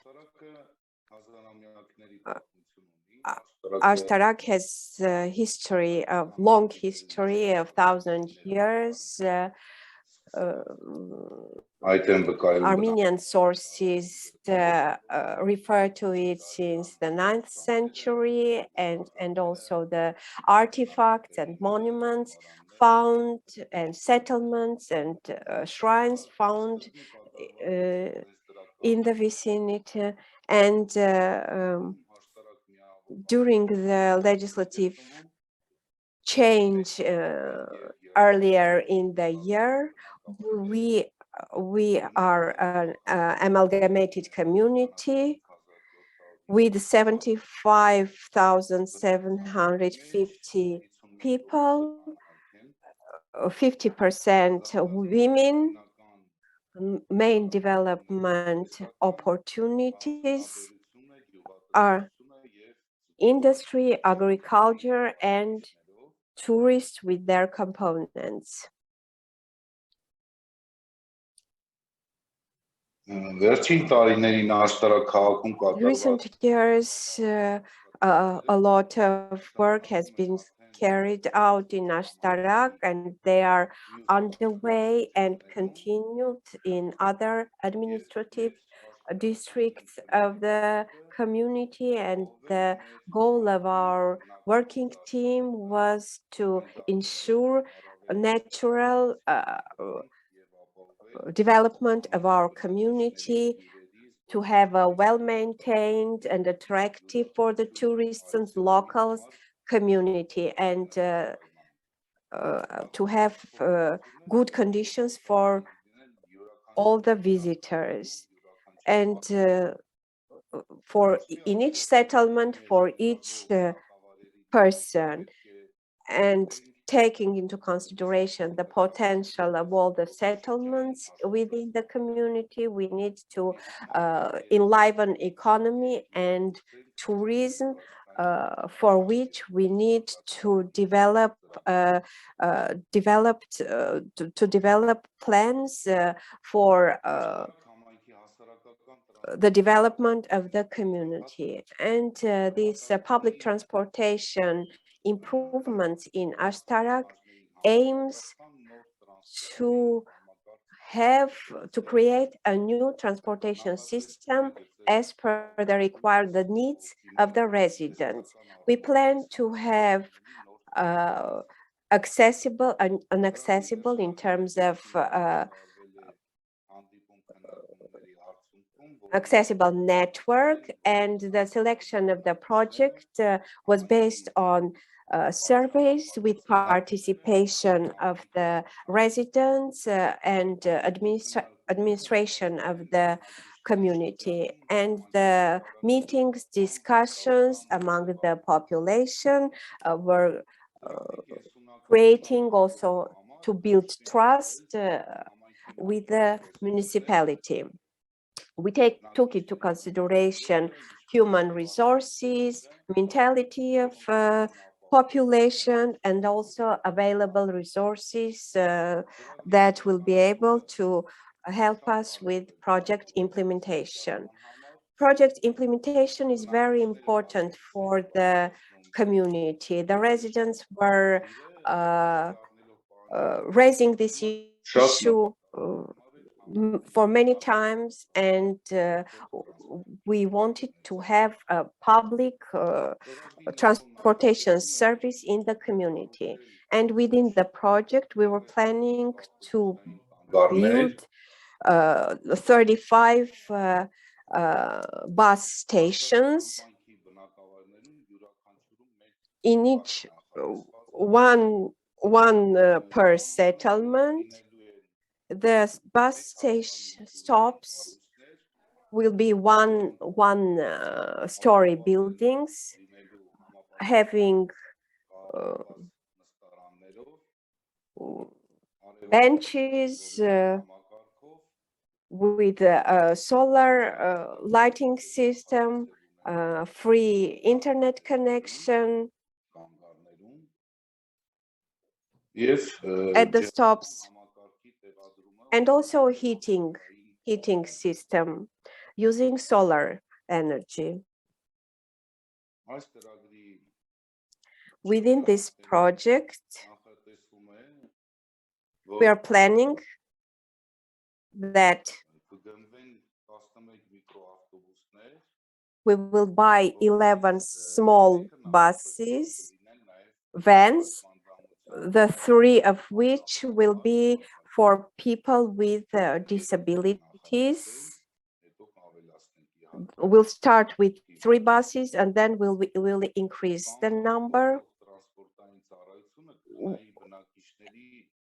And the voluntary transportation system will save time for the residents and enhance the economic activity. And by foresights, then we will be able to serve a big number, huge number of passengers. And I need to mention that this component is aiming to for the vulnerable households, for young people, and for the purposes of our project, we planned to have specific privileges for them, to have a cushion-like transportation for vulnerable families and youth. And considering that in the result of public discussions and project priority was being decided, we come to the conclusion that the project will be very valuable to implement, and we are planning to cooperate with the state, central government, with the private sector, and also various donor organizations, which I think will yield good results, and specifically that the community is already funding the budget from its own, funding the project from its own budget. The municipality aims to increase the transportation base. We plan that the routes will be for all the settlements, with covering all the settlements, and we are sure that this will yield positive results for the economic development of our community. This much. If you have questions.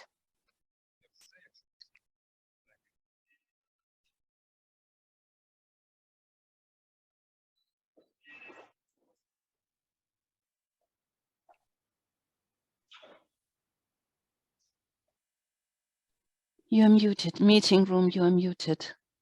Meeting room, you are muted. Cities and towns.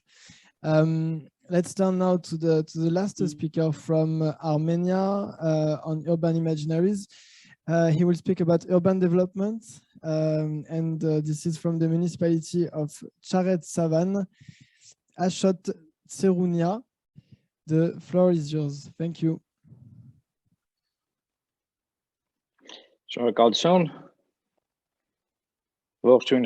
Thank you very much. I welcome all of my colleagues. I represent Charet Savan municipality, as you already mentioned, one of the central cities of Armenia with population of 140,000. Let me briefly introduce the situation. Initially, from the onset, a memorial called Renaissance, just at the center entrance of the city. So here, the improvement and maintenance services of the city have always been lower than required. And the monument of this memorial, the curly hair boy, is a hero of Armenian famous poet Charles, and also like a symbol of the city. A similar cultural significance bears the central park of the city, which is forked into two important cultural sites, heading towards musical school and towards the church. From the very beginning, we viewed this situation as an infrastructure maintenance issue, more related to the improvement of the city's maintenance of green areas and also renovation of irrigation pipelines, which is only natural. We as a municipality are a service provider. However, the dynamics of this project is such. Initially, we took the problem in a much broader sense, in terms of organizing recreation and leisure, and also promoting tourism-related infrastructures in also coming up with sustainable urban development solutions. It's called transformation and urban makeover, and as such, the problem has to do with the efficient positioning of Char-and-Savan as a center of tourism development. The whole thing is that as a result of territorial administrative reforms, Char-and-Savan now integrates also villages, which are quite famous touristic destinations, locally speaking, and there is a need to properly develop and manage those. And we think that as a result of the efficient positioning of Char-and-Savan as touristic center, the residents do not perceive Char-and-Savan as a nice place to live. On the other hand, visitors of the city do not intend to come back and continue their tourist experience here. Next slide, please. What we are testing? We are testing the following. To have this monument of curly hair boy as a space, to position it as a touristic information, leisure, entertainment, and business space, and also provide information access with regard to Char-and-Savan city and nearby villages, improvement of leisure and entertainment for elderly people as a result of renovating the cinema square, because it serves as a space for leisure and entertainment specifically for elderly people. The methods and approaches were the following. Change urban planning approaches to cultural spaces of the city in the parks, so that to add new functionality to those and replenish the recreation spaces and improve maintenance of similar areas in order to have to repurpose the functionality and also to provide new experiences for the visitors. And in the most traveled places of the passenger areas, we're talking about the central part of the city. We want to reconstruct an inclusive area that will be logical and it will be replicated in other places of the city, and to activate the city as a touristic destination, making it recognized, especially for rural population, in order to promote tourist flow and also upsurge economic development. As an outcome, we want to have the area of this memorial complex renovated and have an information spot for tourist experience. But because we are testing this, we try to see whether there is a wide residents' satisfaction and also to ensure the approval of wider layers of population, to see how the creative industry and also the community of practice presenting knowledge will be involved. This is what we try to test. And the last slide. The process I just described, starting from the early idea up to the last, most recent tests and experiments gave us a number of learnings and lessons, which I will briefly present. First of all, formulation of the problem and also the social agreement achieved around it is often more important than all other factors and tools of the solution itself. After which we highlight the importance of human, that is, the human is in the center. Establish a system, make what you have to do institutionalized. This is one of the lessons learned. And in this methodology is also important. What we have learned is a multidimensional approach. And the last and most important lesson we learned, both the Armenian team and the CPI team, I'm not sure when is the right time to thank you, but maybe this is the right time. So now and in general, why is it important? Because we tested at least for this smaller working group to see, to register this so-called joint vision. This is the story that we have. I hope we will succeed, and I want to wish success to all of my other colleagues. Thank you very much for your help and attention.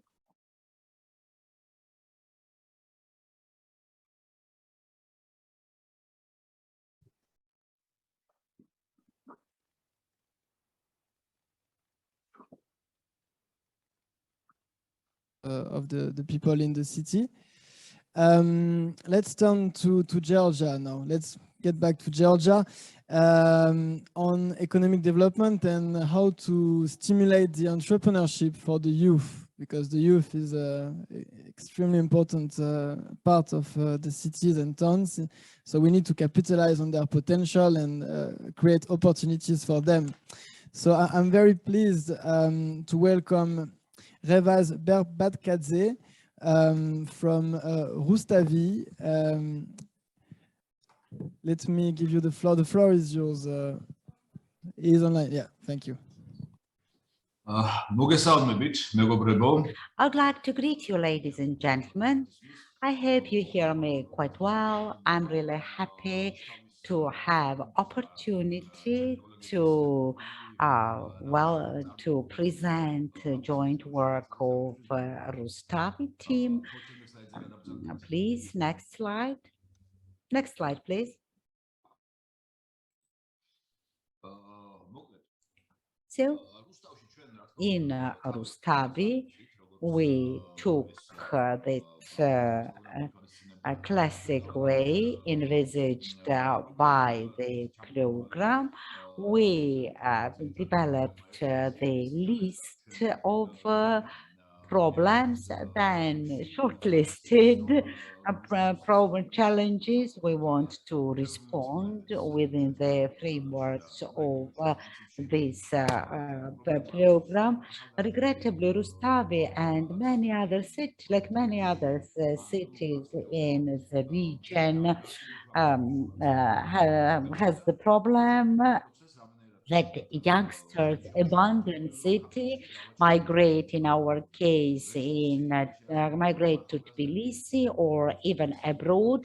And our main goal is somehow to stop this process and retain people in Rustavi. But for this, of course, they need opportunity, they need skill, they need knowledge. So we decided to create an ecosystem in Rustavi which would promote economic activities of people. Rustavi municipality and its partners have been working on these issues for several years already. I want to extend my deep gratitude to UNDP team for being so supportive to the initiatives implemented in this area, and we do hope that we'll be able to implement ambitious plans, fulfill ambitious plans which we have in order to have proper plans we carry and to formulate all this properly, we carried out a survey, we interviewed representatives of different groups, business, education, and the problem was formulated as follows, that youngsters in Rustavi do not have opportunities and enough means for implementation of their economic potential. And to solve this problem, we decided to work in 4 directions. We identified 4 ideas, implementation of which is fully possible within the frameworks of this program. We have really precise so first is a development of business-oriented training programs, educational programs. With the help of UNDP, we already have in Rustavi Business Incubator, which could also be used for these processes, organizing business hackathons for youngsters. This is our second idea, and we plan experiments, business technology activity, meeting, organizing business technology academy. We have sufficient resources for this. I mean, intellectual resource in the city, in the country, and as a result of the implementation of the program, we'll implement this in Rustavi and will make Rustavi attractive city for high-tech initiatives. It's clear that this list of ideas is ambitious and it will not be that easy to implement all of these. But I would like to highlight that Rustavi is a city which is not afraid of innovation, and together with our partners, we implemented several innovations in our city, and we are sure that we'll be able to make the same within the frameworks of this project. And then I believe we'll share our success stories with other cities, other municipalities. We'll develop the basis we have that will be replicated in other places as well. Next slide, please. How do we plan all this? At the first place, mainstream of our work is sectoral cooperation. We know that challenges are so broad that the municipality solely, even if it is very strong, will not be able to do this alone. And so we have already worked in this direction. We have thought about these issues, and we believe that intersectoral cooperation will be a very helpful, and I think that our cooperation will become even more intensive thanks to this project. It's important for us to ensure that all innovations we plan is sustainable, and we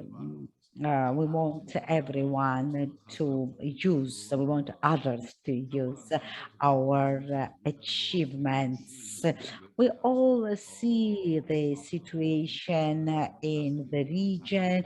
Next to us, there is a huge war quite nearby.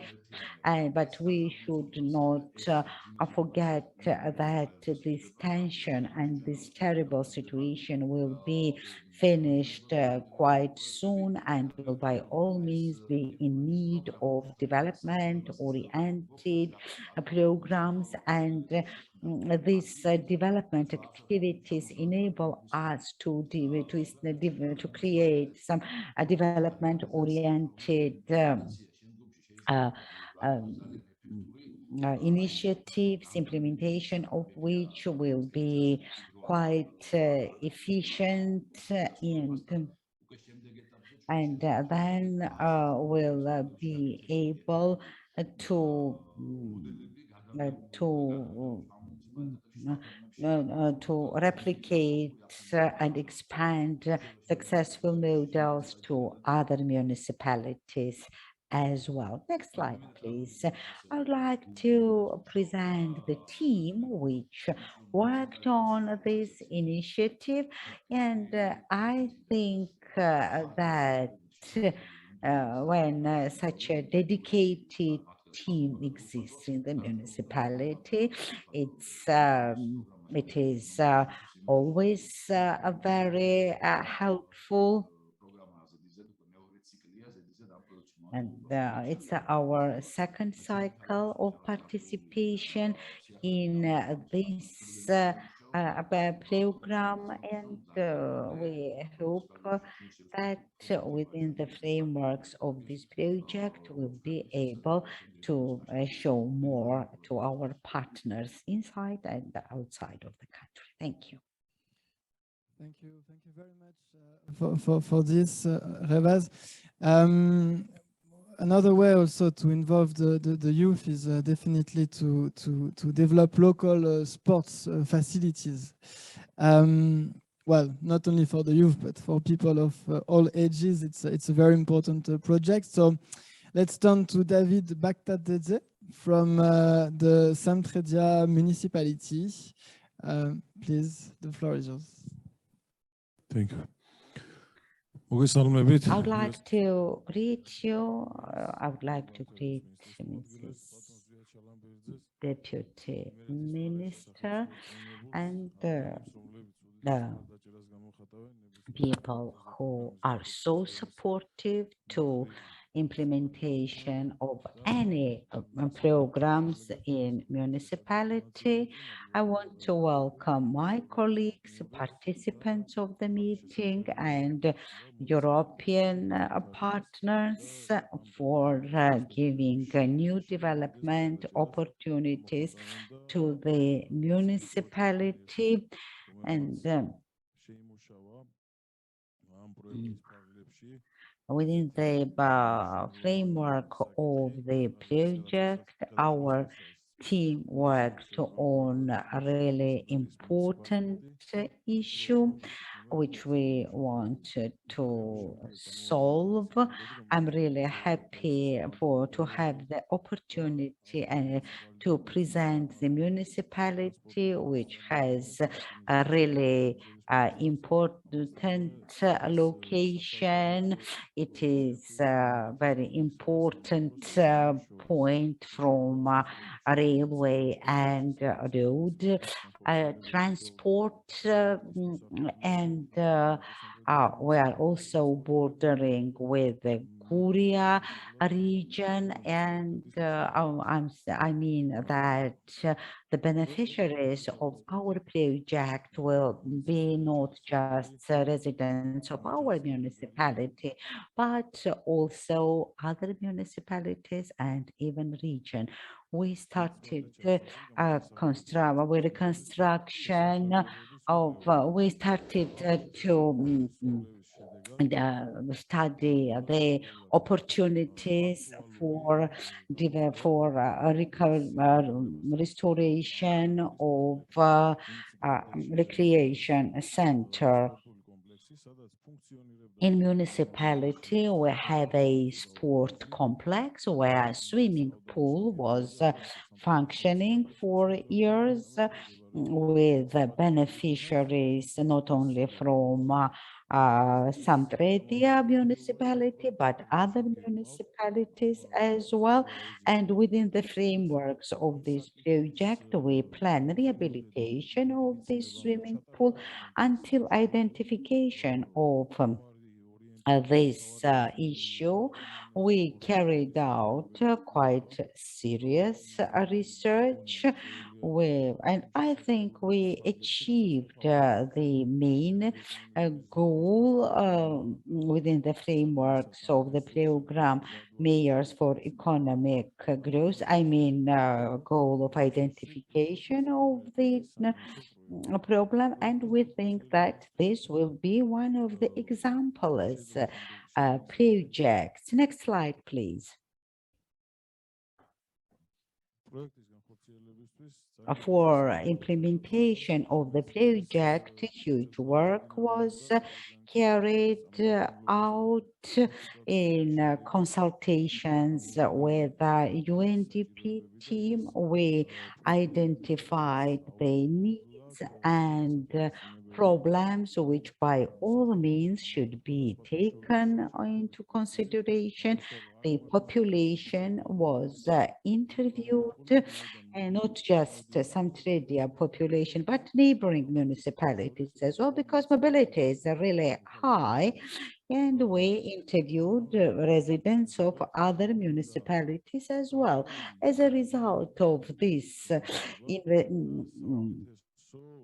interviews, we identified some ideas, and this problem was selected as a top priority based on these interviews. Next slide, please. The identification of the problem and carrying out huge work was ensured by, so this work was implemented by some Tredia team in cooperation with UNDP. We have youngsters, really talented youngsters in our team, and we believe that Sampdoria will respond to this challenge really effectively, and experience obtained during this project will be useful in our future life. I want to extend my deep gratitude to UNDP Georgia, especially Tico. Thank you. Many thanks indeed. Let's turn to the people sitting next to you. Gennady Balanchivadze from the municipality of Tsakhtulbo. And you will present your project on urban development, but with this focus on culture. So very, very interesting. Thank you. The floor is yours. მოგესალმებით ქალბატონო მზია, ბატონო გუბერნატორო, მართლაც ბატონმა დავითმა აღნიშნა, რომ თქვენ აქტიურად ხართ ჩართული ყველა მუნიციპალიტეტის და არა მარტო ჩვენი მხარდაჭერისთვის და იბრძვით, რომ ის პროექტები, რომელიც არის ჩვენთვის აუცილებელი და ჩვენი ქვეყნისთვის, წარადგინოთ და მოიტანოთ ჩვენამდე, ჩვენს რომ ჩავერთოთ და აქტიურად ვახერხებთ ამას. მოგესალმებით ყველა დამსწრე საზოგადოებას, ჩემო კოლეგებო, მოგესალმები ყველა ამ პროექტში მონაწილეს. მართლაც ბედნიერებაა ის, რომ ასეთი პროექტი ხორციელდება ჩვენი ქვეყნის მასშტაბით და ყველა მუნიციპალიტეტი ნელ-ნელა ერთვება აი ამ დიდ საქმეში. წყალტუბოს მუნიციპალიტეტს რაც შეეხება, მოგეხსენებათ, რომ წყალტუბოს მუნიციპალიტეტი არ არის მარტო სამკურნალო ქალაქი, ეს არის ასევე ტურისტული მხრივ განვითარებული ქალაქი არის. ეს მოგეხსენებათ, დამოკიდებული არის იმ ღვინეებზე, რომელსაც ქვია სათაფლია, პრომეთე, საწურბლია და თეთრა ღვინე. ეხლა აი მხარდაჭერით უერთდება ასევე კიდევ ერთი ლოკაცია იქნება, ეს იქნება ექსტრემალური ტურიზმთან დაკავშირებით გაბზარული ტბა, რომელიც აერთიანებს აი ამ კომპლექსს. ამიტომ ხალხის უამრავი ნაკადი შემოედინება წყალტუბოში. ეს ეხლა განსაკუთრებით აი ამას ყველაფერს ხელს უშლიდა პანდემია, მოგეხსენებათ, იმ პერიოდში გვიხდებოდა ამ საქმეების კეთება, მაგრამ პანდემიის პერიოდში დაიბადა აზრი, რომ უნდა შეიქმნას კიდევ ერთი ლოკაცია, რომელსაც ქვია გარესივრცის მოწყობა, იმიტომ რომ So I think that we by all means need to arrange some locations in close space, and we decide. So it was decided to arrange Nikolord Kipanidze museum. This will be the location which will be added as a tourism destination. Well, you know, we interviewed people, and it was decided to arrange some spaces in rural rural areas as well, some tourism destinations. So this space we are focused on is in 5 kilometers from Tskautubo. So, I mean, this Nikolai Kipan is one of the famous Georgian writers. This is his museum, and people normally used to come to this place, to this museum. So we decided to somehow develop cultural space around this place. In summer, almost all schools from Kutaisi, Tskautubo come to this place, and I think that it would be really wise to arrange a space there and some kind of cultural hub. Also, we need to provide proper transport services, other services. In other service, we mean washroom, space for children, and so people who live in rural areas will have really good employment opportunities. Yeah, so this project will help somehow to improve employment level in the municipality, and this will be 6 locations which will somehow unite the tourism destinations. So we decided to work on this together, and we basically started planning how to set up this location and how to design the space comfortable for people. We decided to arrange kind of a cultural hub, and we thought that this would be a really good place, and so we and our citizens decided that this open space in 5 kilometers from the city, I have already mentioned, will be really useful for the development of the city. And this space will create a comfortable environment for people. They can stay there until late night, and this project was done with great help of our international partners, and we are so happy. So you know that new master plan of Tskautubo is developed, and this project will significantly contribute to its development, because recreation space outside of the city nearby Nikolai Kipanidze Museum will be really useful for new Tskautubo, for new life of Tskautubo city. And for this, I want to extend my deep gratitude to everyone who participated, who was so supportive. Thank you so much. I believe this project will be successfully implemented. Thank you very much indeed, Mr. Balanchivadze. We will conclude this session with 2 last presentations, and we will go to Moldova with 2 presentations on projects related to waste management. And the first speaker is Nicolae Dandiș from the municipality of Cahul. Cahul is a municipality well known for its startup ecosystem, but of course waste management is also an issue very important to be addressed. So Nicolae, you can talk now. Thank you.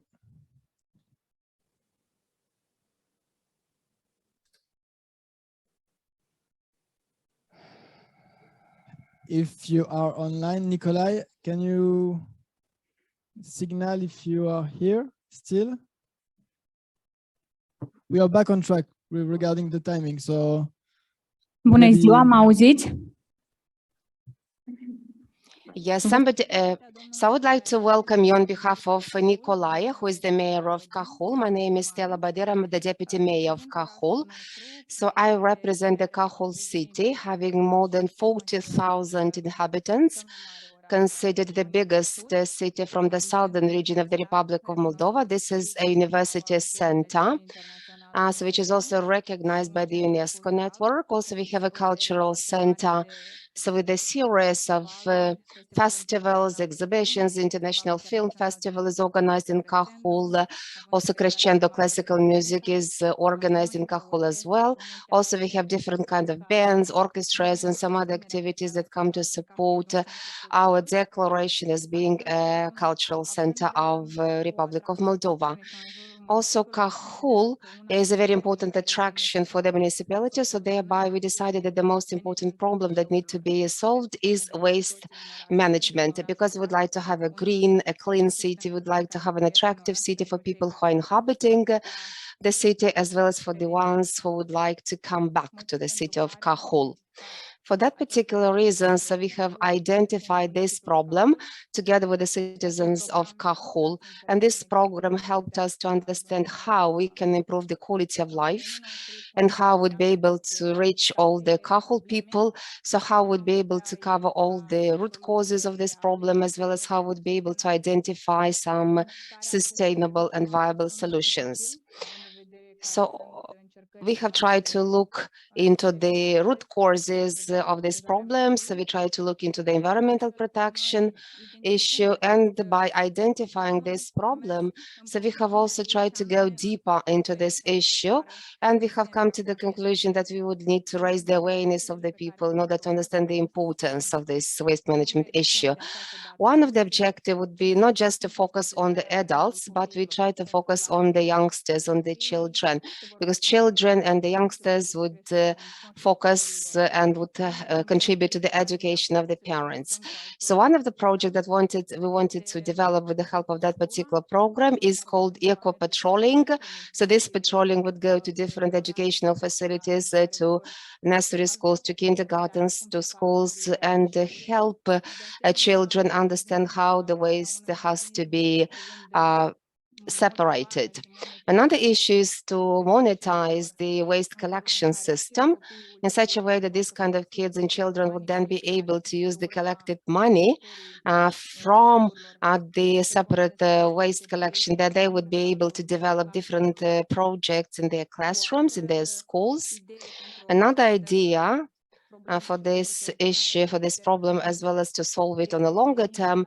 So this would be to install some of the compost platforms in different apartment buildings, whereas in some of the residential places for small households, we would like to raise the awareness and inform about the possibility to create this kind of compost places in their own gardens, in such a way that would be able to reduce considerably the waste that would be disposed into the general platform, general landfilling.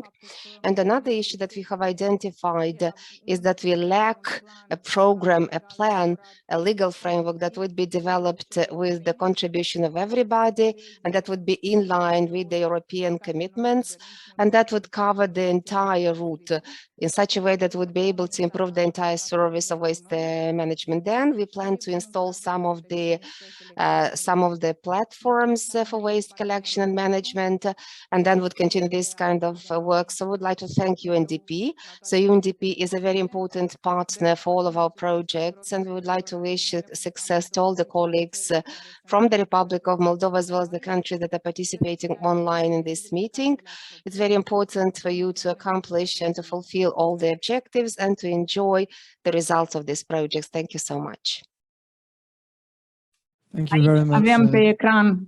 Sorry, on the screen you can see part of the Cahul team of the local government of Cahul. So you can see the mayor of Cahul, a deputy mayor. Also we have Juliana Bulat, who is the specialist in fundraising, as well as Evelina Yakubaki, who is not participating in this event, but these are the colleagues and the experts that help us a lot to accomplish these objectives. Thank you very much. Thank you very much for this. It was very interesting, very. Now we will hear about another project related to sustainable waste collection and platforms, also how to put this into practice. And we will go to the municipality of Kalarachi with the mayor Yon Olari. The floor is yours. So good day to everybody. I would like to greet all the participants. In particular, I would like to greet all the mayors, representatives of UNDP Moldova, EU delegation. So I would like to greet all the representatives. My colleague from Cahul spoke about the waste management in the Cahul. Actually, this is a big problem at the level of the entire country, at the level of the Republic. This is not something specific only to Kalarash or Cahul, because all the waste that is collected are being deposited in fresh air, and this is a very big problem for the environment, impacting negatively the environment. In addition, the collection of waste in the urbans, in the cities, is a big problem. So thereby, so the project that I would like to present is improving the household waste collection service at the common waste platforms by modernizing the collection of platforms and increasing the functionality. So we have about 16,000 of inhabitants, 5,000 are living in some apartment buildings. All this waste is being collected in the common waste platforms, but they kind of represent a couple of containers that are placed in fresh air, in the free air, and everybody might have access to this kind of platforms. And the wind might also take these plastic bags, and the animals might also take them, because in the nighttime they're not lit, so there's no illumination. Also in summertime the smell is absolutely terrible. So our suggestion would be to build a free closed type waste platforms, as well as have about 10 containers in each of these platform. 3 containers would be for the selection, separate selection of the waste, be it like plastic, paper or glass. Also, following the discussion with the citizens and following all the interviews and following the discussion and the talk with the specialists from this program. So we would like to have 1 container, especially for the collection of electric appliances, electrical waste, because that represents a very big harm for the air, for the pollution, as well as a very big impact might be produced, a negative impact on the citizens of Kalarash. So following this project, we hope that this platform would be endowed so with a video monitoring system, as well as would be lit in the nighttime. And that would also help us use the platforms in the nighttime as well, not only in the daytime. Yes, indeed, for the Kalarash city, we might need more than 20 platforms of this type, but this is just a beginning of a concept. And then we would be able to cover and to use this concept in the entire Kalarash city, as well as in some of the suburban areas, as well as in some of the utility enterprises that might also use this kind of platforms. Another issue that I would like to mention is that as part of the national programs and projects, so we have developed a national concept on waste management, and also this kind of waste would be collected on regional level and then be processed. Kalarash is among the first ones in the 5 European key regions. All the waste will be sorted, collected, and then composed according to the European standards, and that would not generate some of the greenhouse gas emission impact in the environment. So what we did is that we have tried to implement some other projects as well. Some of the projects were even bigger and larger, and with the help of EU, as well as with the help of UNDP Moldova, as well as some other organizations, we tried to implement various projects, and we would like to thank everybody for this contribution, for giving us funding in this project. We hope that this project will be implemented soon, and that would be like a model project for the others and be useful for the citizens and the inhabitants of the Kalarash city. Indeed, we might also have some other problems that I can talk about, but since we are limited in time, I would like just to welcome all the participants. I would like to thank the organizers for this very beautiful show, and thank you very much for giving us the opportunity to share our experience. Thank you. In conclusion, sorry, I would like to introduce the Kelarash team, those people who were involved in the project, Mr. Mayor of Kelarash, Yonular, also Deputy Mayors, Vladimir Sarenko, and the Secretary, and also Ratsi Lilia. She is the specialist in the fundraising, and she was very actively involved in finding the money for this project. Thank you. Thank you very much appreciated, and the experience of Kalarachi is very inspiring. This is now time to conclude this session on urban imaginaries. I have found it extremely interesting, extremely rich. We have learned a lot about, the range of projects and issues which are being addressed with Mayors for Economic Growth. I think it's truly impressive. We've seen both in the field of cultural life, youth entrepreneurship, sports, sustainable waste management. This is all the day-to-day challenges that municipalities face, but those are also systematic challenges which need innovation to adapt and to be able to bear results in the long term. So thank you very much again to all the speakers and presenters for the amazing job, and the teams in the municipalities. This is not the end yet, because we have now a very important announcement from Azerbaijan. We recently completed 2 calls, one for portfolio, the other for urban imaginaries for Azerbaijani cities. And we will be on the line with colleagues in Azerbaijan. So let me hand over to Javid from the UNDP country office in Azerbaijan. Javid, the floor is yours.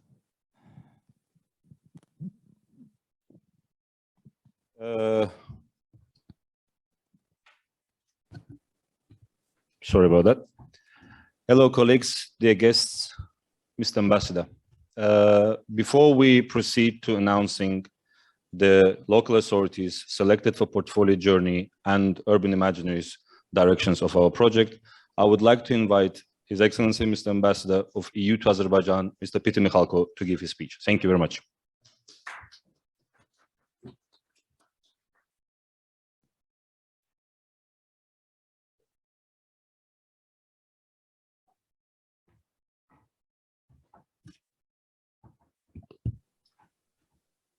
Dear mayors, dear partners, dear guests, dear friends, Aziz Dostlar. In March this year, we launched a new phase of one of the most important, also most popular regional initiatives of the European Union, the Mayors for Economic Growth program, that is implemented in the Eastern Partnership countries, including in Azerbaijan. It is implemented in partnership with the United Nations Development Programme and with the government of Azerbaijan, as well as with active participation of municipalities of the country that are key actors and beneficiaries of this program.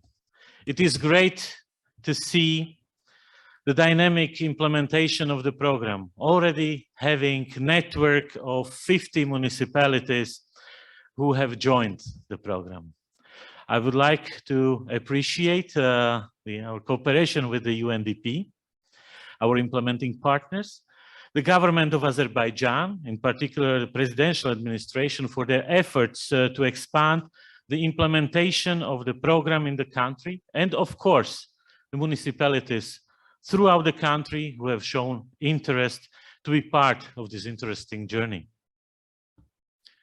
Local development driven by local authorities is very important in each society. So it is great to see already active engagement by the municipalities. As I was informed, within the first competition organized by the program, 6 municipalities have applied for portfolio transformation and 22 municipalities have applied for urban imaginaries direction that have been launched recently. These initiatives are excellent opportunities to build the capacity of municipalities to address complex challenges of their communities through collaboration with different stakeholders, as well as through experimenting and testing various innovative and knowledge-based solutions and tools. Today, we will award those municipalities that became winners of this competition, and I take this opportunity to wish them good luck in implementation of their projects that will bring sustainable change to the socio-economic lives of their constituencies from multiple perspectives. I also wish good luck to other member municipalities. Don't lose your enthusiasm. There will be another round for projects, for opportunities to benefit from this program. Also by learning from your colleagues about their experience, not only in Azerbaijan, but also in other countries. Last but not the least, I would like to appreciate once more all partners and stakeholders that are engaged in this interesting endeavor, and look forward to participate in the event where we will listen to the results of these projects and hear the changes these initiatives brought to the lives of thousands of people living in these municipalities. And now I give the floor to our partners from the UNDP to announce the winners.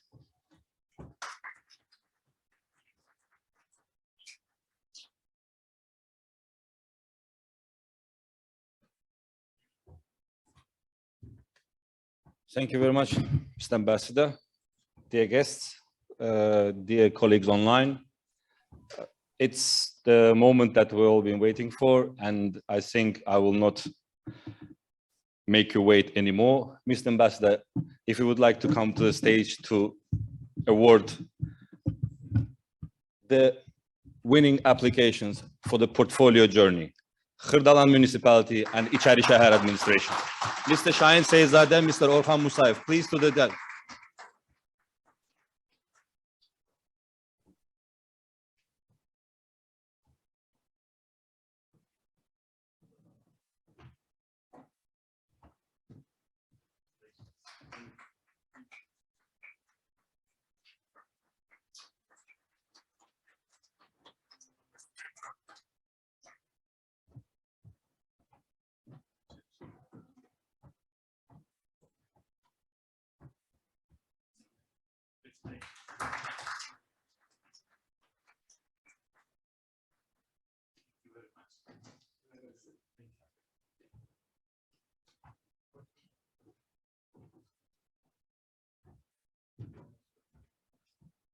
Congratulations once again to Khırdalan and İçeri Şehir. Hope the journey ahead of you will be interesting and beneficial.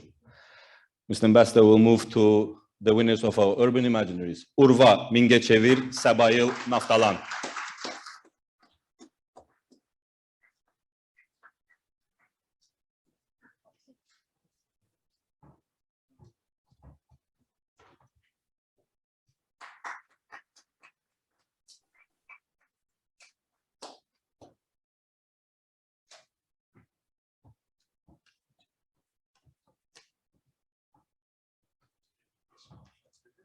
Congratulations.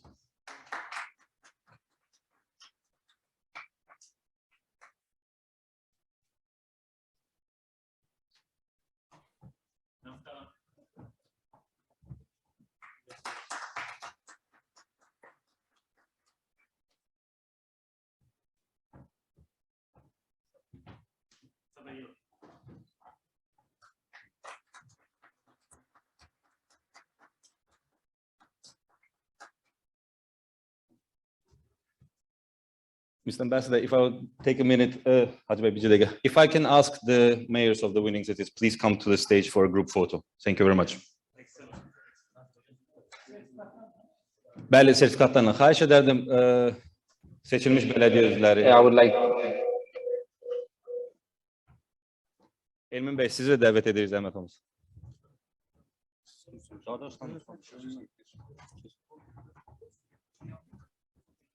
Biraz sola giderek təbrik edirəm. Biraz sola, hamımız yerləşək.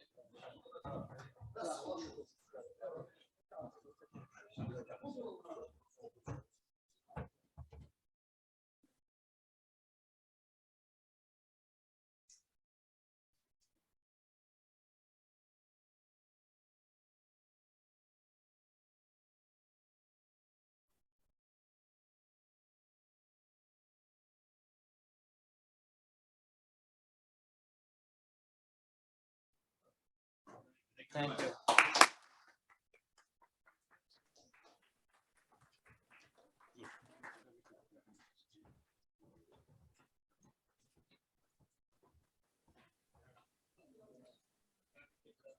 Colleagues, thank you very much. Thibaut, back to you. Thank you very much, Javid, for this. And let me congratulate again the winners from Azerbaijan. We will see the names of the city on our screen here in Georgia. Normally, we should have a slide with the next cohort. So all the cities which were selected this year in 2022 for the portfolio journey and for the urban imaginaries. So you will have this overview in front of you in a few moments. We are very close to the conclusion of our meeting. So this is the slide I was referring to. You can see the new municipalities from Azerbaijan in the cohort. We also have municipalities in Ukraine, and we really hope that we can continue supporting them and repurposing part of our funds. So this is the new cohort. Of course, we already have the municipalities that already presented today from Armenia, Georgia, and Moldova. So this is a big community, a strong community of innovators.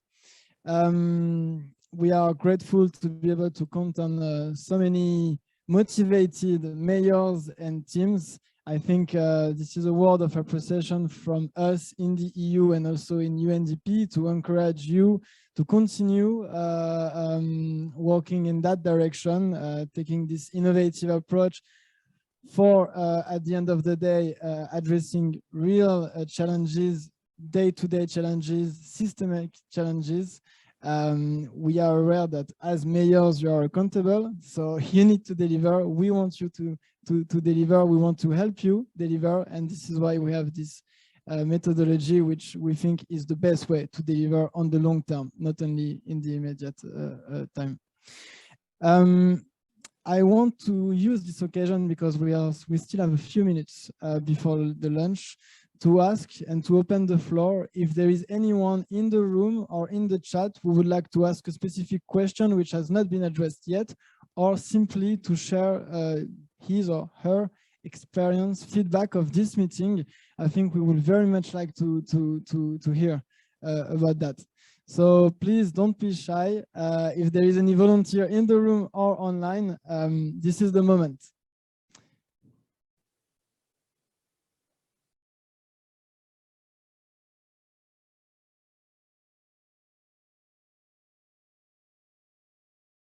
You can also share if you were, what was the most interesting point you have learned today, or any learning, any new things you have learned. We have anything in the chat, Nizi?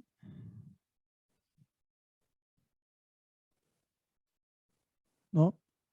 Okay, so thank you again for your attention. I think it is time to close this meeting.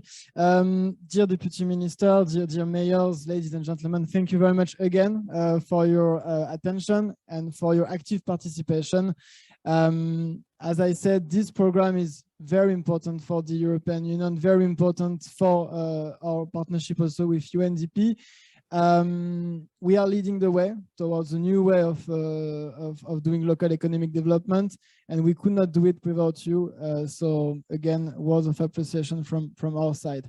Just to conclude, we want to attract opportunities and visibility for the cities which you represent. We also want to attract funding and financing, as I said in the introduction, with this economic and investment plan, which you will hear about more and more. Funding opportunities may come, but for this we will need bankable investment projects at the local level, and this is what you are building and designing with Mayors for Economic Growth. So this is a really good sign for the future of the local communities in the region.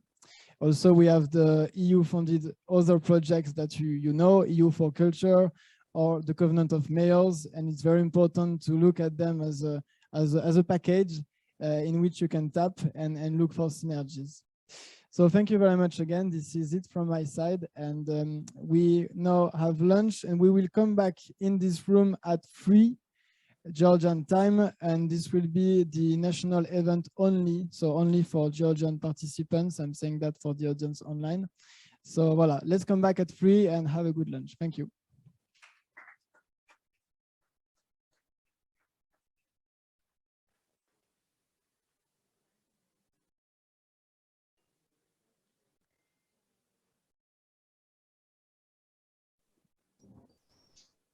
Ակալություն բոլորին, լավ օր, ցտեսություն։ Thank you, everyone.